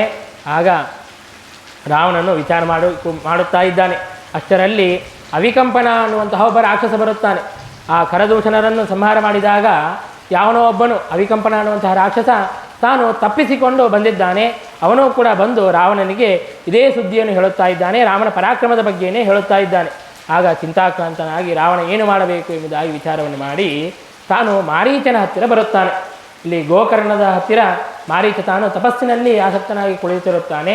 ಅಲ್ಲಿ ಮಾರೀಚನ ಹತ್ತಿರ ಬಂದು ತಾನು ರಾವಣ ಕೇಳುತ್ತಾ ಇದ್ದಾನೆ, ನೋಡು, ನಾನು ರಾಮನ ಹೆಂಡತಿಯಾದಂತಹ ಸೀತೆಯನ್ನು ಅಪಹಾರ ಮಾಡಿಕೊಂಡು ಹೋಗಬೇಕು ಅಂತ ಅಂದುಕೊಂಡಿದ್ದೇನೆ. ಆ ಮಾನವ ತಾನು 14,000 ಜನ ರಾಕ್ಷಸರನ್ನು ಒಬ್ಬನೇ ಸಂಹಾರ ಮಾಡಿದ್ದಾನೆ. ಹಾಗಾಗಿ ಅಂತಹ ರಾಮನನ್ನು, ಆ ರಾಮನ ಹೆಂಡತಿಯಾದಂತಹ ಸೀತೆಯನ್ನು ಅಪಹಾರ ಮಾಡಿಕೊಂಡು ಹೋಗಬೇಕು ಅಂತ ಅಂದುಕೊಂಡಿದ್ದೇನೆ ಎಂಬುದಾಗಿ ಹೇಳುತ್ತಾ ಇದ್ದಾನೆ. ರಾವಣ ಮಾಡಿದಂತಹ ದೊಡ್ಡ ತಪ್ಪೇನು ಅಂತಂದರೆ, ಮೊದಲಿಗೆ ರಾಮ ತಾನು ಮಾನವ ಅಂತ ತಿಳಿಯೋದೇ ತಾನು ಮಾಡಿದಂತಹ ದೊಡ್ಡ ತಪ್ಪು. ಇವತ್ತು ಕೂಡ ಅನೇಕ ಜನ ರಾಮನ ಬಗ್ಗೆ ವಿಶ್ಲೇಷಣೆಯನ್ನು ಮಾಡಬೇಕಾದಾಗ ತಾನು ಒಬ್ಬ ಮಾನವ, ಕೇವಲ ಮಾನವ ಎಂಬುದಾಗಿ ತಿಳಿದು ಮಾನವರಲ್ಲಿ ಉತ್ತಮವಾದಂತಹ ಗುಣಗಳನ್ನು ಪಡೆದವನು, ಉತ್ತಮವಾದಂತಹ ಆದರ್ಶಗಳನ್ನು ತೋರಿದವನು ಎಂಬುದಾಗಿ ಏನೇ ವರ್ಣನೆ ಮಾಡುತ್ತಾರೆ. ದೇವರು ಅನ್ನುವಂತಹ ಕಾನ್ಸೆಪ್ಟನ್ನೇ ಬಿಟ್ಟುಬಿಡುತ್ತಾರೆ. ಹಾಗೆ ಮಾಡಬಾರದು ಅಂತ ಅನ್ನೋದನ್ನು ನಮಗೆ ರಾಮಾಯಣ ತಿಳಿಸಿಕೊಡುತ್ತಾ ಇದೆ. ಆಗ ರಾವಣ ತಾನು ಮಾರೀಚನಿಗೆ ಕೇಳಿದಾಗ ಮಾರೀಚ ಹೇಳುತ್ತಾನೆ, ಬೇಡ, ರಾಮನ ಜೊತೆಗೆ ನೀನು ವಿರೋಧವನ್ನು ಮಾಡಬೇಡ. ರಾಮನ ಪರಾಕ್ರಮ ಏನು ಅಂತ ಅನ್ನೋದು ನನಗೆ ಗೊತ್ತು. ನಾನು ಹಿಂದೆ ಸಿದ್ಧಾಶ್ರಮದಲ್ಲಿ ತಾನು ಯಜ್ಞಕ್ಕೆ ವಿಘ್ನವನ್ನು ಮಾಡೋದಕ್ಕಾಗಿ ಅಂತ ಹೋದಾಗ ರಾಮಚಂದ್ರ ದೇವರು ಇನ್ನೂ ಸಣ್ಣ ಬಾಲಕ, ಇನ್ನೂ ಕಿಶೋರ ವಯಸ್ಸಿನಲ್ಲಿ, ಇನ್ನೂ 15 ವರ್ಷವೂ ಕೂಡ ತುಂಬಿರಲಿಲ್ಲ, ಅಷ್ಟು ಸಣ್ಣ ಬಾಲಕ. ಆಗ ರಾಮನು ತಾನು ಬಾಣವನ್ನು ಪ್ರಯೋಗವನ್ನು ಮಾಡಿದ್ರೇ ಆ ನೋವು ನನಗೆ ಇನ್ನೂ ಕೂಡ ಕಡಿಮೆ ಆಗಲಿಲ್ಲ. ಅಂತಹ ಮಹಾಪರಾಕ್ರಮಿ ರಾಮ. ಆ ಪರಮಾತ್ಮ ತಾನು ಶ್ರೀರಾಮಚಂದ್ರ ಇತ್ಯುಕ್ತ ಊಚೆ ಮಾರೀಚೋ ನರಾಮಂ ವೇತ್ತ ರಾವಣ ಯಸ್ಯೈಕ ಸಾಯಕೋ ಹಂತುಂ ಅಲಂ ಸಾಸುರ ರಾಕ್ಷಸಾನ್. ತನ್ನ ಒಂದೇ ಬಾಣವು ಇಡೀ ಜಗತ್ತನ್ನೇ ನಾಶ ಮಾಡುವಂತಹ ಸಾಮರ್ಥ್ಯವುಳ್ಳದ್ದು ಅಂತ ಅನ್ನೋದು ನನಗೆ ಗೊತ್ತು. ಹಾಗಾಗಿ ರಾಮನ ಜೊತೆಗೆ ವಿರೋಧವನ್ನು ಮಾಡ್ಕೋಬೇಡ. ಸ್ವಪಕ್ಷ ಕ್ಷಯಕೋಪಾಚ್ಚ ಸೀತಾ ಕಾಮಾಚ್ಚ ಮಾಸ್ಮಗಾಹ ರಾಮಂ ತ್ವಂ ಜೀವನಾರ್ಥಿ ಚೇತ್ ಪ್ರೋಚ್ಯೇತಿ ವಿರರಾಮಸಃ. ಏನೋ ನಿನ್ನ ಪಕ್ಷದವರನ್ನು ನಿನ್ನ ಸೈನಿಕರನ್ನು ಸಂಹಾರ ಮಾಡಿದ್ದಾನೆ ಅನ್ನುವಂತಹ ಕೋಪಕ್ಕೇನೋ ಅಥವಾ ಸೀತೆಯಲ್ಲಿರುವಂತಹ ಕಾಮದಿಂದಲೋ ಆ ರಾಮನ ಜೊತೆಗೆ ವಿರೋಧವನ್ನು ಮಾಡಬೇಡ. ನಿನಗೆ ಜೀವಂತವಾಗಿರಬೇಕು ಅಂತ ಏನಾದರೂ ಇಚ್ಛೆ ಇದ್ದರೆ, ನಿನ್ನ ಜೀವನದ ಮೇಲೆ ನಿನಗೆ ಆಸೆ ಇದ್ದರೆ ರಾಮನ ಜೊತೆಗೆ ಯುದ್ಧವನ್ನು ಮಾಡಬೇಡ, ರಾಮನ ಜೊತೆಗೆ ವಿರೋಧವನ್ನು ಮಾಡಬೇಡ. ಹಾಗೇನಾದರೂ ವಿರೋಧವನ್ನು ಮಾಡಿ ಅಂತಂದರೆ ನೀನು ಜೀವಂತವಾಗಿ ಇರೋದಿಲ್ಲ ಎಂಬುದಾಗಿ ಮಾರೀಚ ತಾನು ಹೇಳುತ್ತಾ ಇದ್ದಾನೆ. ಹಾಗೆ ಹೇಳಿದರೂ ಕೂಡ ಆ ರಾವಣ ತಾನು ಕೇಳುತ್ತಾ ಇಲ್ಲ. ತಾನು ಕೇಳದೇನೆ ಖಡ್ಗವನ್ನು ತೆಗೆದಿದ್ದಾನೆ. ನೀನೇನಾದರೂ ನನಗೆ ಸಹಾಯವನ್ನು ಮಾಡದೇ ಇದ್ದರೆ ನಾನು ನಿನ್ನನ್ನು ಸಂಹಾರ ಮಾಡುತ್ತೇನೆ ಎಂಬುದಾಗಿ ಹೇಳುತ್ತಾ ಇದ್ದಾನೆ. ಆಗ ಭಯದಿಂದಾಗಿ ತಾನು ಆ ಸಹಾಯವನ್ನು ಮಾಡೋದಕ್ಕೆ ಸಿದ್ಧನಾಗಿದ್ದಾನೆ. ಈ ಮಾತು ಕೇಳಿದಾಗ ನಮಗೇನು ಅನಿಸುತ್ತದೆ ಅಂತಂದರೆ, ಮಾರೀಚ ಪಾಪ ಒಳ್ಳೆಯವನೇ ಆಗಿದ್ದ, ಆದರೆ ರಾವಣನ ಹೆದರಿಕೆಯಿಂದಾಗಿ ತಾನು ಮಾಯಾಜಿಂಕೆಯ ವೇಷವನ್ನು ಧಾರಣೆ ಮಾಡಿ ಮೋಹಗಳಿಸೋದಕ್ಕಾಗಿ ಬಂದ ಅಂತ ಅನಿಸುತ್ತದೆ. ಆದರೆ ಶ್ರೀಮದಾಚಾರ್ಯರು ಸ್ಪಷ್ಟವಾಗಿ ಆ ನಿರ್ಣಯವನ್ನು ಕೊಡುತ್ತಾರೆ. ಅವನು ಸ್ವಾಭಾವಿಕವಾಗಿಯೇ ತಾನು ಭಗವಂತನ ವಿರೋಧಿಯಾಗಿದ್ದ, ದ್ವೇಷವಾಗಿದ್ದ. ತಚ್ಚುಶ್ರುವಾನ್ ಭಯಯುತೋಥ ನಿಸರ್ಗತಷ್ಟ. ಸ್ವಾಭಾವಿಕವಾಗಿ ಪಾಪೋ ಜಗಾಮ ರಘುವರ್ಯ ಸಕಾಶಮಾಪು. ಪಾಪಿಷ್ಠನಾಗಿದ್ದ, ಭಗವಂತನ ವಿರೋಧಿಯಾಗಿದ್ದ, ಭಗವಂತನ ದ್ವೇಷಿಯಾಗಿದ್ದ ಆ ಮಾರೀಚ. ಹಾಗಾಗಿ ತಾನು ಆ ಕಾರ್ಯವನ್ನು ಮಾಡೋದಕ್ಕೆ ಮುಂದಾಗಿದ್ದಾನೆ. ತಾನು ಬಂಗಾರದ ಜಿಂಕೆಯ ವೇಷವನ್ನು ಧರಿಸಿಕೊಂಡು ಹೋಗೋ, ನೀನು ಆ ಬಂಗಾರದ ಆ ಚರ್ಮದ ಮೇಲೆ ಅನೇಕ ಮುತ್ತುರತ್ನಗಳನ್ನು ಧಾರಣೆ ಮಾಡಿಕೊಂಡು ಹೋಗು. ಆಗ ಸೀತಾದೇವಿಯು ನಿನ್ನನ್ನು ನೋಡಿ ಮೋಹಿತಳಾಗುತ್ತಾಳೆ, ರಾಮನನ್ನು ಕೊಟ್ಟು ಕಳುಹಿಸುತ್ತಾಳೆ. ಆಗ ನಾನು ಸೀತೆಯನ್ನು ಅಪಹಾರ ಮಾಡಿಕೊಂಡು ಹೋಗಬಹುದು ಎಂಬುದಾಗಿ ಎಲ್ಲ ಪ್ಲ್ಯಾನ್ ಹಾಕಿಕೊಂಡಿದ್ದಾರೆ. ಆಗಲಿ ನಿಜವಾದ ಟ್ವಿಸ್ಟ್ ಏನು ಅಂತಂದರೆ, ಎಲ್ಲ ಪ್ಲ್ಯಾನ್ ಹಾಕಿದ್ದು ರಾವಣ ಮಾರೀಚ ಅಲ್ಲೇ ಅಲ್ಲ. ಇನ್ನು ನಿಜವಾಗಿ ಪ್ಲ್ಯಾನ್ ಹಾಕಿದ್ದು ಯಾರು? ರಾಮಚಂದ್ರನೇ. ಅವತ್ತೇ ಸಿದ್ಧಾಶ್ರಮದಲ್ಲಿಯೇ ತಾನು ಆ ಮಾರೀಚ ಮುಂದೆ ದೇವ ಕಾರ್ಯಕ್ಕೆ ಉಪಯೋಗವಾಗಲಿ ಅಂತ ಬಿಟ್ಟುಬಿಟ್ಟಿದ್ದ. ಹಾಗಾಗಿ ಆ ಮಾರೀಚ ತಾನು ಮಾಯಾಜಿಂಕೆಯ ರೂಪದಲ್ಲಿ ಬರಬೇಕು ಅಂತ ಪರಮಾತ್ಮನ ಒಂದು ಇಚ್ಛೆ, ಪರಮಾತ್ಮನ ಪ್ರೇರಣೆ. ಹಾಗೆ ಆ ರಾವಣನನ್ನು ಮಾರೀಚನನ್ನು ನಿಮಿತ್ತನನ್ನಾಗಿ ಮಾಡಿದ್ದಾನೆ ಅಷ್ಟೇ. ಆಗ ಆ ಮಾರೀಚ ತಾನು ಬಂಗಾರದ ಜಿಂಕೆಯ ವೇಷದಲ್ಲಿ ತಾನು ಬಂದಿದ್ದಾನೆ. ಆಗ ಸೀತಾದೇವಿಯು ಭಗವಂತನನ್ನು, ಶ್ರೀರಾಮಚಂದ್ರನನ್ನು ನೋಡುತ್ತಾ ಕೇಳುತ್ತಾಳೆ, ರಾಮ, ಆ ಬಂಗಾರದ ಜಿಂಕೆಯನ್ನು ತೆಗೆದುಕೊಂಡು ಬಾ. ಆ ಬಂಗಾರದ ಜಿಂಕೆಯಿಂದಾಗಿ ನಾನು ಕ್ರೀಡಿಸುತ್ತೇನೆ, ಅದು ಬಹಳ ಸುಂದರವಾಗಿದೆ, ಎಷ್ಟು ಸುಂದರವಾಗಿದೆ, ಅದನ್ನು ತೆಗೆದುಕೊಂಡು ಬಾ ಎಂಬುದಾಗಿ ಸೀತೆಯು ಹೇಳುತ್ತಾ ಇದ್ದಾಳೆ. ಸಾಮಾನ್ಯ ಸ್ತ್ರೀಯರಿಗೂ ಕೂಡ ಗೊತ್ತಿರುತ್ತದೆ ಬಂಗಾರದ ಜಿಂಕೆ ಇರೋದಿಲ್ಲ ಎಂಬುದಾಗಿ ಗೊತ್ತಿರುತ್ತದೆ. ಹಾಗಿದ್ದರೂ ಕೂಡ ಸೀತೆಯು ಸುಮ್ಮನೆ ಲೋಕ ವಿಡಂಬನೆಯನ್ನು ಮಾಡುತ್ತಾ ಇದ್ದಾಳೆ. ಯಾಂ ಪರೇಶ ಉರುಧೈವ ಕರೋತಿ ಲೀಲಾಂ ತಾಂ ತಾಂ ಕರೋತ್ಯನು ತಥೈವ ರಮಾಪಿ ದೇವಿ ನೈತಾವತಾಸ್ಯ ಪರಮಸ್ಯ ತಥಾ ರಮಾಯ ದೋಷೋನುರಪ್ಯನು ವಿಚಿಂತ್ಯ ಉರುಪ್ರಭೂಯಿತು. ಕೇವಲ ಪರಮಾತ್ಮ ಹೇಗೆ ಲೀಲೆಯನ್ನು ಮಾಡುತ್ತಾನೆಯೋ ಅದಕ್ಕೆ ಅನುಸರಿಸಿ ಸೀತಾದೇವಿಯು, ಲಕ್ಷ್ಮೀದೇವಿಯು ತಾವು ಲೀಲೆಯನ್ನು ಮಾಡುತ್ತಾಳೆ.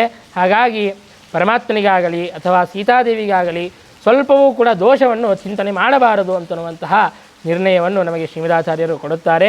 ಹಾಗಾಗಿ ಆ ಸೀತಾದೇವಿಯ ಅಪೇಕ್ಷೆಯಂತೆ ದೇವ ಕಾರ್ಯವನ್ನು ಮಾಡೋದಕ್ಕಾಗಿ ಅಂತ ಶ್ರೀರಾಮಚಂದ್ರ ತಾನು ಆ ಜಿಂಕೆಯನ್ನು ಹಿಂಬಾಲಿಸಿಕೊಂಡು ಆ ಜಿಂಕೆಯ ಬೆನ್ನು ಹತ್ತಿ ಹೋಗಿದ್ದಾನೆ. ಆ ಜಿಂಕೆಯು ವೇಗವಾಗಿ ಮುಂದಕ್ಕೆ ಓಡುತ್ತಾ ಇದೆ, ರಾಮನು ಕೂಡ ಹಿಂದೆ ವೇಗವಾಗಿ ಓಡುತ್ತಾ ಇದ್ದಾನೆ. ಬಹಳ ದೂರ ಹೋದ ಮೇಲೂ ಕೂಡ ಅದು ಸಿಗದೇ ಇದ್ದಾಗ ಪರಮಾತ್ಮ ತನ್ನ ಬಾಣವನ್ನು ಪ್ರಯೋಗವನ್ನು ಮಾಡಿದ್ದಾನೆ ಆ ಜಿಂಕೆಯ ಮೇಲೆ. ಆಗ ಆ ಮಾರೀಚನು ಸಾಯುವಾಗ ಹಾ ಲಕ್ಷ್ಮಣ, ಹಾ ಸೀತೆ ಎಂಬುದಾಗಿ ತಾನು ಆಕ್ರೋಶನವನ್ನು ಮಾಡುತ್ತಾ ಒದರುತ್ತಾ ತಾನು ಪ್ರಾಣವನ್ನು ಬಿಡುತ್ತಾ ಇದ್ದಾನೆ. ಅಂದರೆ ನೋಡ್ರಿ, ತಾನು ಸ್ವಾಭಾವಿಕವಾಗಿ ಸಜ್ಜನನೇ ಆಗಿದ್ದರೆ ಹಾಗೆ ತಾನು ಮರಣವನ್ನು ಹೊಂದಬೇಕಾದಾಗ ರಾಮನಿಗೆ ಉಪಕಾರವನ್ನು ಮಾಡಬೇಕು ಅಂತ ಅಂದುಕೊಳ್ಳಬೇಕಾಗಿತ್ತು.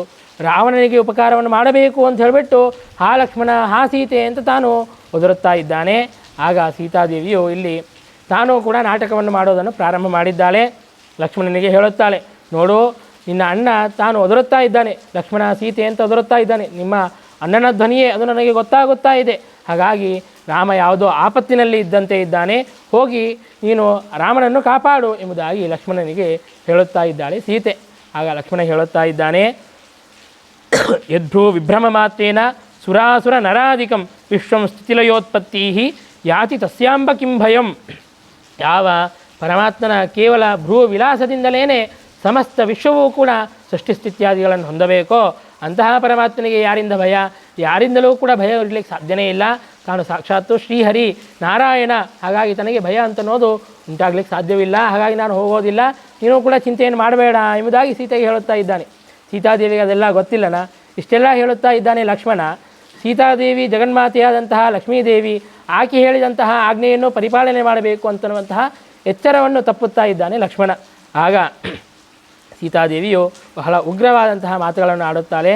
ನನಗೆ ಗೊತ್ತಾಯಿತು, ನೀನು ನಮ್ಮ ಜೊತೆಗೆ ಯಾಕೆ ವನವಾಸಕ್ಕೆ ಬಂದಿ ಅಂತಂದರೆ, ರಾಮ ಯಾವಾಗ ಸಾಯುತ್ತಾನೆ, ರಾಮ ಸತ್ತ ಮೇಲೆ ನನ್ನ ಜೊತೆಗೆ ನೀನು ಸುಖವಾಗಿರಬೇಕು ಅಂತನ್ನುವಂತಹ ದುಷ್ಟವಾದಂತಹ ಅಪೇಕ್ಷೆಯಿಂದಾಗಿ ನೀನು ನನ್ನ ಜೊತೆಗೆ ಬಂದಿದ್ದೀಯಾ ಅಂತ ಹೇಳಿದಾಗ ಲಕ್ಷ್ಮಣನಿಗೆ ಬಹಳ ಮನೋವೇದನೆ ಆಗುತ್ತದೆ. ಅಳುತ್ತಾ ಅಳುತ್ತಾ ತಾನು ರಾಮನ ಆಜ್ಞೆಯನ್ನು ಮೀರಿದರೂ ಕೂಡ ಪರವಾಗಿಲ್ಲ ಅಂತ ಹೇಳಿಬಿಟ್ಟು ಸೀತೆಯ ಆಜ್ಞೆಯನ್ನು ಸ್ವೀಕಾರವನ್ನು ಮಾಡಿ ತಾನು ರಾಮನ ಹತ್ತಿರ ಅಂತ ಬಂದಿದ್ದಾನೆ. ಆಗ ರಾವಣ ತಾನು ಇನ್ನು ಭಿಕ್ಷುಕನ ವೇಷವನ್ನು ಧಾರಣೆ ಮಾಡಿಕೊಂಡು ಸೀತೆಯ ಹತ್ತಿರ ಬರುತ್ತಾನೆ. ಆಗ ರಾವಣ ಬಂದು ಕೇಳುತ್ತಾನೆ, ನೀನು ಯಾರು ಅಂತ. ಆ ರಾವಣ ಬರುವಷ್ಟರಲ್ಲಿ ಸೀತಾದೇವಿ ಏನು ಮಾಡಿದ್ಲು ಅಂತಂದರೆ, ತಾನು ಅಲ್ಲಿಂದ ಅದೃಶ್ಯಳಾಗಿ ಕೈಲಾಸಕ್ಕೆ ಹೋಗಿಬಿಟ್ಟಿದ್ಲು. ಅಲ್ಲಿ ತನ್ನ ಪ್ರತಿಕೃತಿಯನ್ನು ತನ್ನಂತೆ ಇರುವಂತಹ, ಈಗ ಬಾಡಿ ಡಬಲ್ ಅಂತ ಕೇಳ್ತೀವಿ ನೋಡ್ರಿ, ಹಾಗೆ ತನ್ನಂತೆ ಇರುವಂತಹ ಒಂದು ಆಕೃತಿಯನ್ನು ಮಾಡಿ ಇಟ್ಟುಬಿಟ್ಟಿದ್ಲು. ಮತ್ತು ಸುಮ್ಮನೆ ಗೊಂಬೆ ಇದ್ದರೆ ಅದು ಏನು ವ್ಯವಹಾರವನ್ನು ಮಾಡಲಿಕ್ಕೆ ಸಾಧ್ಯವಿಲ್ಲಲ್ಲ. ಹಾಗಾಗಿ ವ್ಯವಹಾರವನ್ನು ಮಾಡೋದಕ್ಕಾಗಿ ಅಂತ ಆ ಸೀತಾಕೃತಿಯಲ್ಲಿ ಇಂದ್ರನು ಪ್ರವೇಶವನ್ನು ಮಾಡಿದ್ದಾನೆ ಮತ್ತು ಲಕ್ಷ್ಮೀದೇವಿಯ ಸನ್ನಿಧಾನವೂ ಕೂಡ ಇದೆ. ಅಂತಹ ಸೀತಾಕೃತಿಯ ಜೊತೆಗೆ ಆ ರಾವಣ ಬಂದು ಮಾತನಾಡುತ್ತಾ ಇದ್ದಾನೆ ಭಿಕ್ಷುಕ ವೇಷವನ್ನು ಧಾರಣೆ ಮಾಡಿಕೊಂಡು. ನೀನು ಯಾರು ಅಂತ ಕೇಳಿದಾಗ, ನಾನು ರಾಮನ ಹೆಂಡತಿ, ನಿನಗೇನು ಬೇಕು ಅಂತ ಕೇಳಿದಾಗ ಆ ಭಿಕ್ಷುಕ ವೇಷದಲ್ಲಿರುವಂತಹ ರಾವಣ ತನ್ನ ನಿಜ ಸ್ವರೂಪವನ್ನು ತೆಗೆದುಕೊಂಡು, ನಾನು ಲಂಕಾಧಿಪತಿ ರಾವಣ, ನಿನ್ನನ್ನು ಕರೆದುಕೊಂಡು ಹೋಗೋದಕ್ಕಾಗಿಯೇ ಬಂದಿದ್ದೇನೆ ಎಂಬುದಾಗಿ ತಾನು ತನ್ನ ಭಯಂಕರವಾದಂತಹ ರೂಪವನ್ನು ಧಾರಣೆ ಮಾಡಿದ್ದಾನೆ. ಇಲ್ಲಿ ಒಂದು ಸುಂದರವಾದಂತಹ ಕಲ್ಪನೆಯನ್ನು ಮಾಡಿ ಅನೇಕ ಜನ ಕಥೆಯನ್ನು ಹೇಳುತ್ತಾರೆ. ಏನು ಅಂತಂದರೆ, ಆ ರಾವಣ ತಾನು ಆ ಸೀತೆಯನ್ನು ಅಪಹಾರವನ್ನು ಮಾಡಿಕೊಂಡು ಹೋಗಬೇಕು ಅಂತಂದರೆ ರಾಮನ ವೇಷದಲ್ಲೇನೇ ಬರ್ಬೋದಾಗಿತ್ತಲ್ಲ, ಬೇರೆ ಬೇರೆ ಆ ಭಿಕ್ಷುಕನ ವೇಷವನ್ನು ಯಾಕೆ ಧಾರಣೆ ಮಾಡಿ ಬರಬೇಕಾಗಿತ್ತು ಅಂತ. ರಾಮನ ವೇಷವನ್ನೇ ಧಾರಣೆ ಮಾಡಿಕೊಂಡು ಬಂದುಬಿಟ್ರೆ ಅನಾಯಾಸವಾಗಿ ಕರೆದುಕೊಂಡು ಹೋಗಬಹುದಾಗಿತ್ತು, ರಾಮನ ವೇಷವನ್ನು ಯಾಕೆ ಧಾರಣೆ ಮಾಡಿಕೊಂಡು ಬರಲಿಲ್ಲ ಅಂತ. ಆದರೆ ಅದಕ್ಕೆ ಹೇಳುತ್ತಾರೆ, ರಾವಣ ಅದನ್ನೂ ಕೂಡ ವಿಚಾರ ಮಾಡಿದ್ದನಂತೆ. ರಾಮನ ವೇಷವನ್ನು ಹಾಕಿಕೊಂಡಿದ್ದಂತೆ. ರಾಮನ ವೇಷವನ್ನು ಹಾಕಿಕೊಂಡು ಕನ್ನಡಿಯಲ್ಲಿ ನೋಡ್ಕೋಬೇಕಲ್ಲ ಹೇಗೆ ಕಾಣಿಸುತ್ತಾ ಇದ್ದೇನೆ ಅಂತ, ಕನ್ನಡಿಯಲ್ಲಿ ನೋಡಿಕೊಂಡನಂತೆ. ಆಗ ಆ ರಾಮನ ವೇಷವೂ ಕೂಡ ಮಾತನಾಡಿದಂತೆ, ನೀನು ಮಾಡೋದು ಇದು ಅನ್ಯಾಯ, ಇದು ಅಧರ್ಮ, ಇಂತಹ ಕೆಟ್ಟ ಕೆಲಸವನ್ನು ಮಾಡಬೇಡ ಎಂಬುದಾಗಿ ರಾಮನ ಹೇಳೋದಲ್ಲ, ರಾಮನ ವೇಷವೂ ಕೂಡ ಅಂತಹ ಧರ್ಮವನ್ನು ಬೋಧನೆ ಮಾಡಿತಂತೆ. ಹಾಗಾಗಿ ಆ ವೇಷವನ್ನು ಹಾಕಿಕೊಂಡು ತನಗೆ ಸೀತೆಯ ಅಪಹಾರವನ್ನು ಮಾಡಲಿಕ್ಕೆ ಆಗೋದಿಲ್ಲ ಅಂತ ಆ ರಾಮನ ವೇಷವನ್ನು ಪರಿತ್ಯಾಗವನ್ನು ಮಾಡಿ ಭಿಕ್ಷುಕ ವೇಷವನ್ನು ಧಾರಣೆ ಮಾಡಿ ಬಂದಿದ್ದಾನೆ ಅಂತೆ. ಇನ್ನು ಅಲ್ಲೆಲ್ಲ ಲಕ್ಷ್ಮಣ ರೇಖೆಯನ್ನು ಹಾಕಿದ್ರು, ಆ ಲಕ್ಷ್ಮಣ ರೇಖೆಯನ್ನು ದಾಟಿ ಬಂದಳು, ಅವೆಲ್ಲ ಕಲ್ಪನೆಯನ್ನು ಮಾಡುತ್ತಾರೆ. ಅದೆಲ್ಲ ರಾಮಾಯಣದಲ್ಲಿ ಬಂದಿದ್ದಲ್ಲ. ರಾಮಾಯಣ ರೇಖೆಯಲ್ಲಂತೂ ಆ ಲಕ್ಷ್ಮಣ ರೇಖೆ ಬಗ್ಗೆ ಬಂದಿಲ್ಲ, ಅದು ಸ್ವಕಪೋಲ ಕಲ್ಪಿತವಾದದ್ದು. ಹಾಗೆ ಸೀತೆಯನ್ನು ಅಪಹಾರವನ್ನು ಮಾಡಿಕೊಳ್ಳ ಹೋಗೋದಕ್ಕಾಗಿ ಅಂತ ತಾನು ಸಿದ್ಧನಾಗಿದ್ದಾನೆ. ಆಗ ಸೀತೆಯು ಹೇಳುತ್ತಾ ಇದ್ದಾಳೆ, ಸೀತಾಕೃತಿಯು, ನೋಡು, ನನ್ನನ್ನು ಕರೆದುಕೊಂಡು ಹೋಗಬೇಡ. ನನ್ನನ್ನು ಕರೆದುಕೊಂಡು ಹೋಗೋದು ಅಂತಂದರೆ ನೀನು ನನ್ನನ್ನು ಕರೆದುಕೊಂಡು ಹೋಗೋದಲ್ಲ, ನಿನ್ನ ಮೃತ್ಯುವನ್ನೇ ಕರೆದುಕೊಂಡು ಹೋಗುತ್ತಾ ಇದ್ದಿ. ನನ್ನನ್ನು ಕರೆದುಕೊಂಡು ಹೋದರೆ ರಾಮನು ನಿನ್ನನ್ನು ಸುಮ್ಮನೆ ಬಿಡೋದಿಲ್ಲ, ನಿನ್ನನ್ನು ಸಂಹಾರ ಮಾಡಿಯೇ ಮಾಡುತ್ತಾನೆ ಎಂಬುದಾಗಿ ಸೀತೆಯು ಹೇಳುತ್ತಾ ಇದ್ದಾಳೆ. ಆದರೂ ಕೂಡ ತಾನು ದುಷ್ಟನು ಕೇಳುತ್ತಾ ಇಲ್ಲ. ಸೀತೆಯನ್ನು ಅಪಹಾರವನ್ನು ಮಾಡಿಕೊಂಡು ತನ್ನ ಪುಷ್ಪಕ ವಿಮಾನದಲ್ಲಿ ಕೂಡಿಸಿಕೊಂಡು ತಾನು ಹೋಗುತ್ತಾ ಇದ್ದಾನೆ. ಆಗ ಸೀತೆಯು ಹೇಳುತ್ತಾ ಇದ್ದಾಳೆ, ಇಮಾಂ ಅವಸ್ಥಾಂ ರಾಮಾಯ ತ್ವಂಬ್ರೂಹಿ ವನದೇವತೆ. ಎಲ್ಲ ಅಲ್ಲಿ ಗಿಡ ಮರಗಳಿಗೆಲ್ಲದಕ್ಕೂ ಕೂಡ ಹೇಳುತ್ತಾ ಇದ್ದಾಳೆ, ವನದೇವತೆಗಳೇ, ನನ್ನ ಈ ದೀನವಾದಂತಹ ಪರಿಸ್ಥಿತಿಯನ್ನು ರಾಮನಿಗೆ ತಿಳಿಸಿಕೊಡ್ರಿ ಎಂಬುದಾಗಿ ಸೀತೆಯು ಆಕ್ರೋಶವನ್ನು ಮಾಡುತ್ತಾ ಇದ್ದಾಳೆ, ರೋದನವನ್ನು ಮಾಡುತ್ತಾ ಇದ್ದಾಳೆ. ಹೀಗೆ ಸೀತೆಯನ್ನು ಕರೆದುಕೊಂಡು ಹೋಗುವಂತಹ ದಾರಿಯಲ್ಲಿ ಜಟಾಯು ಬರುತ್ತಾನೆ. ಆ ಜಟಾಯು ಬಂದು ತಾನು ರಾಮನ ಭಕ್ತ, ರಾಮನ ದಾಸ, ಸ್ವಯಂ ತಾನು ದಶರಥನ ಸ್ನೇಹಿತನಾಗಿದ್ದ.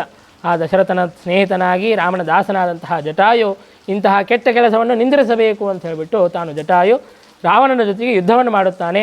ಬಹಳ ಹೊತ್ತು ಯುದ್ಧವನ್ನು ಮಾಡುತ್ತಾನೆ. ಆದರೆ ತನಗೂ ಕೂಡ ವಯಸ್ಸಾಗಿತ್ತು. ಆ ತುಂಡಗಳಿಂದಾಗಿ ರಾವಣನ ಬೆನ್ನಿಗೆ ಹೊಡೆಯುತ್ತಾನೆ, ಅನೇಕ ರೀತಿಯಿಂದಾಗಿ ಹಿಂಸಿಸುತ್ತಾನೆ. ಹಾಗಿದ್ದರೂ ಕೂಡ ಕೊನೆಗೆ ರಾವಣ ತನ್ನ ಪರಾಕ್ರಮದಿಂದಾಗಿ ಆ ಜಟಾಯುವಿನ ರೆಕ್ಕೆಗಳನ್ನು ಕತ್ತರಿಸಿ ಬಿಡುತ್ತಾನೆ.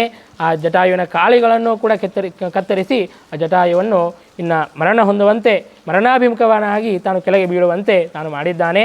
ಹೀಗೆ ರಾವಣ ಆ ಜಟಾಯುವನ್ನು ಕೂಡ ಸೋಲಿಸಿ ತಾನು ಸೀತೆಯನ್ನು ಅಪಹಾರ ಮಾಡಿಕೊಂಡು ಹೋಗುತ್ತಾ ಇದ್ದಾನೆ. ಹೋಗಬೇಕಾದಾಗ ಅನೇಕ ಕಪಿಗಳು ವಾಸ ಮಾಡುವಂತಹ ಈ ಋಷ್ಯಶೃಂಗ ಪರ್ವತದ ಮೇಲಿಂದಲೇ ತಾನು ಹೋಗುತ್ತಾ ಇದ್ದಾನೆ. ಆ ಸಂದರ್ಭದಲ್ಲಿ ಹನುಮಂತ ತಾನು ತಡೆಯೋದಕ್ಕಾಗಿ ಅಂತ ಬರುತ್ತಾನೆ.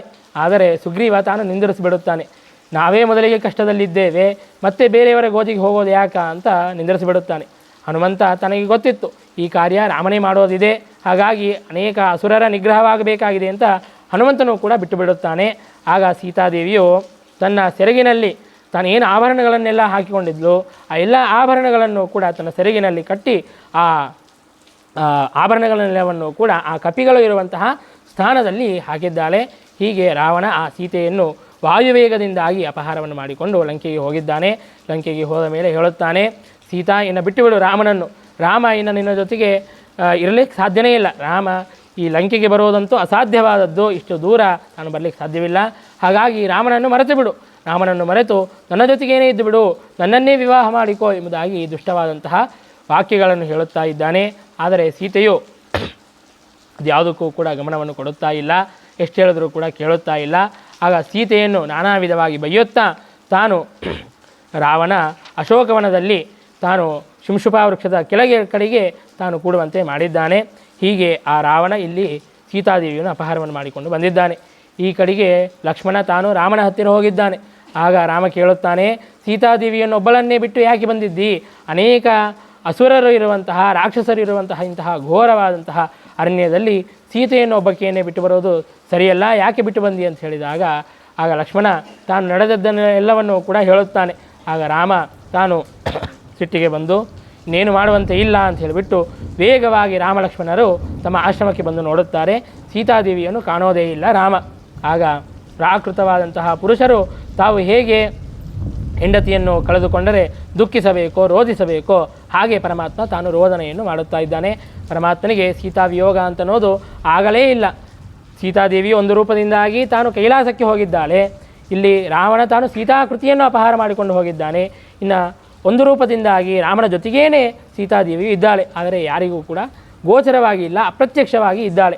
ಹಾಗಿದ್ದರೂ ಕೂಡ ರಾಮ ತಾನು ಲೋಕ ವಿಡಂಬನವನ್ನು ಮಾಡುತ್ತಾ ಇದ್ದಾನೆ, ಆ ಅಸುರರ ನಿಗ್ರಹವನ್ನು ಮಾಡೋದಕ್ಕಾಗಿ ಅಂತ ಹೇಳಿಬಿಟ್ಟು ಆ ಸೀತೆಯನ್ನು ನಿಜವಾಗಿ ಕಳೆದುಕೊಂಡರೆ ಹೇಗೆ ರೋಧಿಸಬೇಕೋ ಹಾಗೆ ರೋದನವನ್ನು ಮಾಡುತ್ತಾ ಇದ್ದಾನೆ. ಸರ್ವಭೂತಾನಿ ಪಪ್ರಚ್ಚ ಸರ್ವತ್ರ ವಿಚಿಕಾಯ ಚ ಸರ್ವಭೂತಾಂತರ ಸ್ಥಿತಾಂ ಸರ್ವವಿಚ್ಛಾಪಿ ಮೂಢವತ್. ತಾನು ಸರ್ವಜ್ಞನಾಗಿದ್ದರೂ ಕೂಡ ಎಲ್ಲರ ಅಂತರ್ಯಾಮಿಯಾಗಿದ್ದರೂ ಕೂಡ ಅಲ್ಲಿರುವಂತಹ ಪಶು ಪಕ್ಷಿಗಳಿಗೆ ಕೇಳುತ್ತಾನೆ, ಎಲ್ಲ ಮರಗಳಿಗೆ ಕೇಳುತ್ತಾನೆ, ಸೀತೆಯನ್ನು ನೋಡಿದ್ದೀರಾ ಅಂತ ಹಾಗೆ ವಿಲಾಪವನ್ನು ಮಾಡುತ್ತಾ ಇದ್ದಾನೆ ಪರಮಾತ್ಮ. ಹಾಗೆ ಸೀತೆಯನ್ನು ಹುಡುಕುತ್ತಾ ತಾನು ಮುಂದಕ್ಕೆ ಬಂದಾಗ ಜಟಾಯುವನ್ನು ನೋಡುತ್ತಾನೆ. ಆಗ ಆ ಜಟಾಯುವನ್ನು ನೋಡಿ ಆ ಜಟಾಯುವಿಗೆ ಸದ್ಗತಿಯನ್ನು ಕೊಡುತ್ತಾನೆ ಪರಮಾತ್ಮ. ನೀನು ನನ್ನ ಕಾರ್ಯಕ್ಕಾಗಿ ಅಂತ ಮರಣವನ್ನು ಹೊಂದುತ್ತಾ ಇದೆಯಲ್ಲ, ನಿನಗೆ ಸದ್ಗತಿ ಆಗುತ್ತದೆ ಅಂತ ಆ ಜಟಾಯುವಿನ ಜೊತೆಗೆ ಮಾತನಾಡಿಸಿ ಆ ಜಟಾಯುವಿಗೆ ಸದ್ಗತಿಯನ್ನು ಕೊಟ್ಟಿದ್ದಾನೆ. ಲಕ್ಷ್ಮಣನ ಜೊತೆಗೆ ಅಂತ್ಯಕ್ರಿಯೆಗಳನ್ನೆಲ್ಲವನ್ನು ಕೂಡ ಮಾಡಿಸಿದ್ದಾನೆ ಶ್ರೀರಾಮಚಂದ್ರ ಪರಮಾತ್ಮ.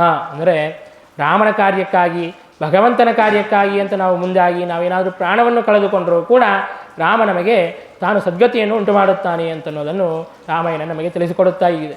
ಈಗ ದೇಶಕ್ಕಾಗಿ ಅಂತ ನಾವು ಹೋರಾಡುತ್ತಾ ಸೋಲ್ಜರ್ಸ್ ತಾವು ಪ್ರಾಣವನ್ನು ಬಿಟ್ಟರೂ ಕೂಡ ಅವರಿಗೆ ಎಲ್ಲ ಲಾಂಛನೆಗಳಿಂದಾಗಿ ಮರ್ಯಾದೆಯಿಂದಾಗಿ ಯಾವ ರೀತಿಯಾಗಿ ಅಂತ್ಯಕ್ರಿಯೆಗಳನ್ನು ಮಾಡಬೇಕೋ ಹಾಗೆ ಪರಮಾತ್ಮ ಜಟಾಯುವಿಗೆ ಸದ್ಗತಿ ಆಗುವಂತೆ ಅಂತ್ಯಕ್ರಿಯೆಗಳನ್ನು ಮಾಡಿಸಿದ್ದಾನೆ. ಇಲ್ಲಿ ರಾವಣ ತಾನು ದುಷ್ಟ, ತನ್ನ ಕೆಲಸವನ್ನು ತಾನು ಮಾಡಿಸಿಕೊಂಡಿದ್ದಾನೆ ಮಾರೀಚನ ಜೊತೆಗೆ. ಮಾಡಿಸಿಕೊಂಡು ತಾನೇನು ಮಾಡಿದ ಅಂತಂದರೆ ತಾನು ಆ ಮಾರೀಚನನ್ನು ನೋಡಲೂ ಇಲ್ಲ. ಆ ಮಾರೀಚ ತಾನು ಬೀದಿಯ ಹೆಣವಾಗಿ ಬಿದ್ದಿದ್ದಾನೆ. ನಾಯಿ ನರಿಗಳು ಅವೆಲ್ಲ ಕೂಡ ಬಂದು ಆ ಮಾರೀಚನ ದೇಹವನ್ನು ತಿನ್ನುತ್ತಾ ಇವೆ. ಅಂದರೆ ಭಗವಂತನ ಕಾರ್ಯವನ್ನು ಮಾಡಿದಾಗ ಭಗವಂತ ನಮಗೆ ಸದ್ಗತಿಯನ್ನು ಕೊಟ್ಟೇ ಕೊಡುತ್ತಾನೆ ಅಂತನ್ನೋದಕ್ಕೆ ನಿದರ್ಶನವಾಗಿದೆ. ಅಂತಂದರೆ ಅವನು ಟೆರರಿಸ್ಟ್ ಇದ್ದಂತೆ ತಾನು ಸತ್ತಿದ್ದಾನೆ. ಟೆರರಿಸ್ಟ್ ಅಂತೆ ಸತ್ತರೆ ಯಾರೂ ಹಿಡಿಸಿಕೊಳ್ಳುವಂತಹ ಗತಿಯೇ ಇಲ್ಲ. ಅದೇ ಆ ಜಟಾಯುವಿಗೆ ಪರಮಾತ್ಮ ಸಾಕ್ಷಾತ್ತು ಪರಮಾತ್ಮ ಸಾಯುವಾಗ ಅಂತ್ಯಕಾಲದಲ್ಲಿ ಯಾರ ಸ್ಮರಣೆಯನ್ನು ಮಾಡಬೇಕು ಅಂತ ಹೇಳುತ್ತಾರೋ ಅಂತಹ ಪರಮಾತ್ಮನೇ ತಾನು ಪ್ರತ್ಯಕ್ಷವಾಗಿ ಬಂದು ನಿಂತು ಜಟಾಯುವಿಗೆ ಸದ್ಗತಿಯನ್ನು ಕೊಟ್ಟಿದ್ದಾನೆ. ಹೀಗೆ ಪರಮಾತ್ಮ ಜಟಾಯುವಿಗೆ ಅನುಗ್ರಹವನ್ನು ಮಾಡಿದ್ದಾನೆ. ಹೀಗೆ ಸಂಚಾರ ಮಾಡುತ್ತಾ ಇರುವಾಗ ಕಬಂಧ ಅನ್ನುವಂತಹ ಒಬ್ಬ ರಾಕ್ಷಸ, ಅವನು ಎಷ್ಟು ವಿಕೃತವಾದಂತಹ ರೂಪವನ್ನು ಹೊಂದಿದ್ದಾನೆ ಅಂತಂದರೆ ತನ್ನ ಮುಖ ಅಂತನ್ನೋದು ಹೊಟ್ಟೆಯಲ್ಲೇನೇ ಇತ್ತು. ಅಂದರೆ ಮುಖದಿಂದಾಗಿ ಭೋಜನ ಮಾಡಿದರೆ ಹೊಟ್ಟೆಗೆ ಹೋಗೋದಲ್ಲ, ಡೈರೆಕ್ಟು ಹೊಟ್ಟೆಯಲ್ಲೇ ತಾನು ಭೋಜನವನ್ನು ಸ್ವೀಕಾರ ಮಾಡಿಬಿಡ್ಬೋದು.